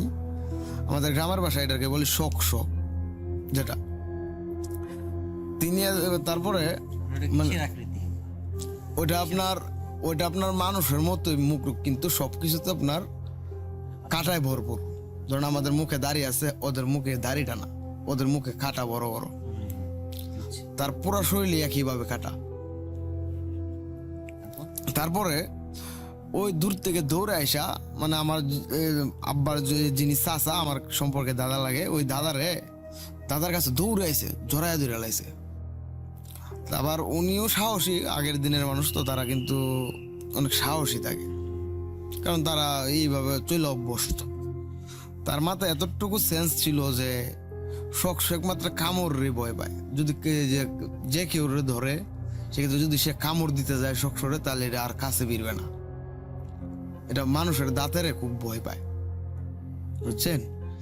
তারপরে আপনার যখন আসে তখন এটার সাথে কামড়ে লাগছে। যখন আপনার জড়াইয়া ধরে লাইছে তখন আমার দাদা আর ছাড়তাছে না, কামড় দিয়ে ধরে রাখছে এটারে, আর হেটাও আমার ধরে লাইছে দাদাদের।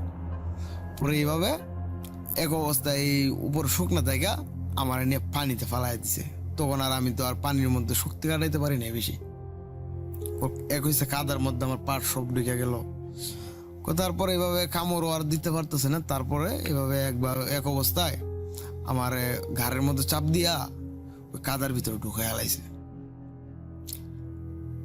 কাদার ভিতরে ঢুকাই আলাইছে মানে আর আমি শরীরে শক্তি পাইতেছে না, একবার পুরো মুখ পর্যন্ত ঢুকাই আলাইছে। তখন তো তোরাই তো আমার এবার টাইনা তুলছস। কিন্তু শখসর একটা বিষয়টা হইল যে আপনার ওইটা আপনার খুবই ভয়ঙ্কর একটা প্রাণী, যেটা আপনার আগুনের রূপ নেই। প্রাণী নাকি? সরি, যে আল্লাহর জিন জাতীয় একটা খেয়েটা, যাই হোক, ওইটা আপনার বেশিরভাগই যে হাওর অঞ্চলে আগুনের মতো রূপ নিয়ে এটা চলাচল করে সব সময়। কিন্তু আমার দাদারে ওইটারে অনেকদিন জ্বর থাকার পর সুস্থ হয়েছে, সুস্থ হওয়ার পরও মাঝে মাঝে এটা জ্বরটা এখনো আসে, ঠিক আছে? হ্যাঁ, ওটার ভয়ের থেকে এটা কতটুকু পরিমাণে ভয়ঙ্কর বুঝেন। আর এটা মানুষটা আপনার রাস্তাঘাটে যেখানে থাকবে এটা মানে সমস্যা আপনারা করবেই, যে কোনো জায়গায়। হ্যাঁ, যে কোনো জায়গায় এটা থাকলে এটার মধ্যে ভালো আর মন্দ নাই, এটা ডিস্টার্ব করবে। ওটা আবার জিনের দ্বারা এটা ধরলে হবে না। জিন পেট যেটা আছে ওইটাই এক ধরনের, ওইটা হচ্ছে আবার ভিন্ন ধরনের, যেটা থেকে সবার আমাদের সাবধান থাকতে হবে, ঠিক আছে? ধন্যবাদ রাসেল ভাই। আমাদের ঘটনাটা যদি প্রচারযোগ্য হয় আমাকে জানাবেন। ভালো থাকবেন। আসসালামু আলাইকুম। Welcome back. আপনাদের সবাইকে অনেক অনেক ধন্যবাদ এতক্ষণ পর্যন্ত আমাদের সাথে থাকার জন্য। অনেক অনেক শুভকামনা রইল। সব সময় এই ইউটিউব চ্যানেলটি সম্পর্কে আপডেট পেতে আমাদের ইউটিউব চ্যানেলটিকে সাবস্ক্রাইব করুন। আশা করছি আমরা একসাথে অনেকটা পথ হাঁটব। আজকের মতো এখানে বিদায় নিচ্ছি। সবাই ভালো থাকুন, সুস্থ থাকুন, মোস্ট ইম্পর্টেন্টলি ভূত.com-এর সাথে থাকুন। আল্লাহ হাফেজ।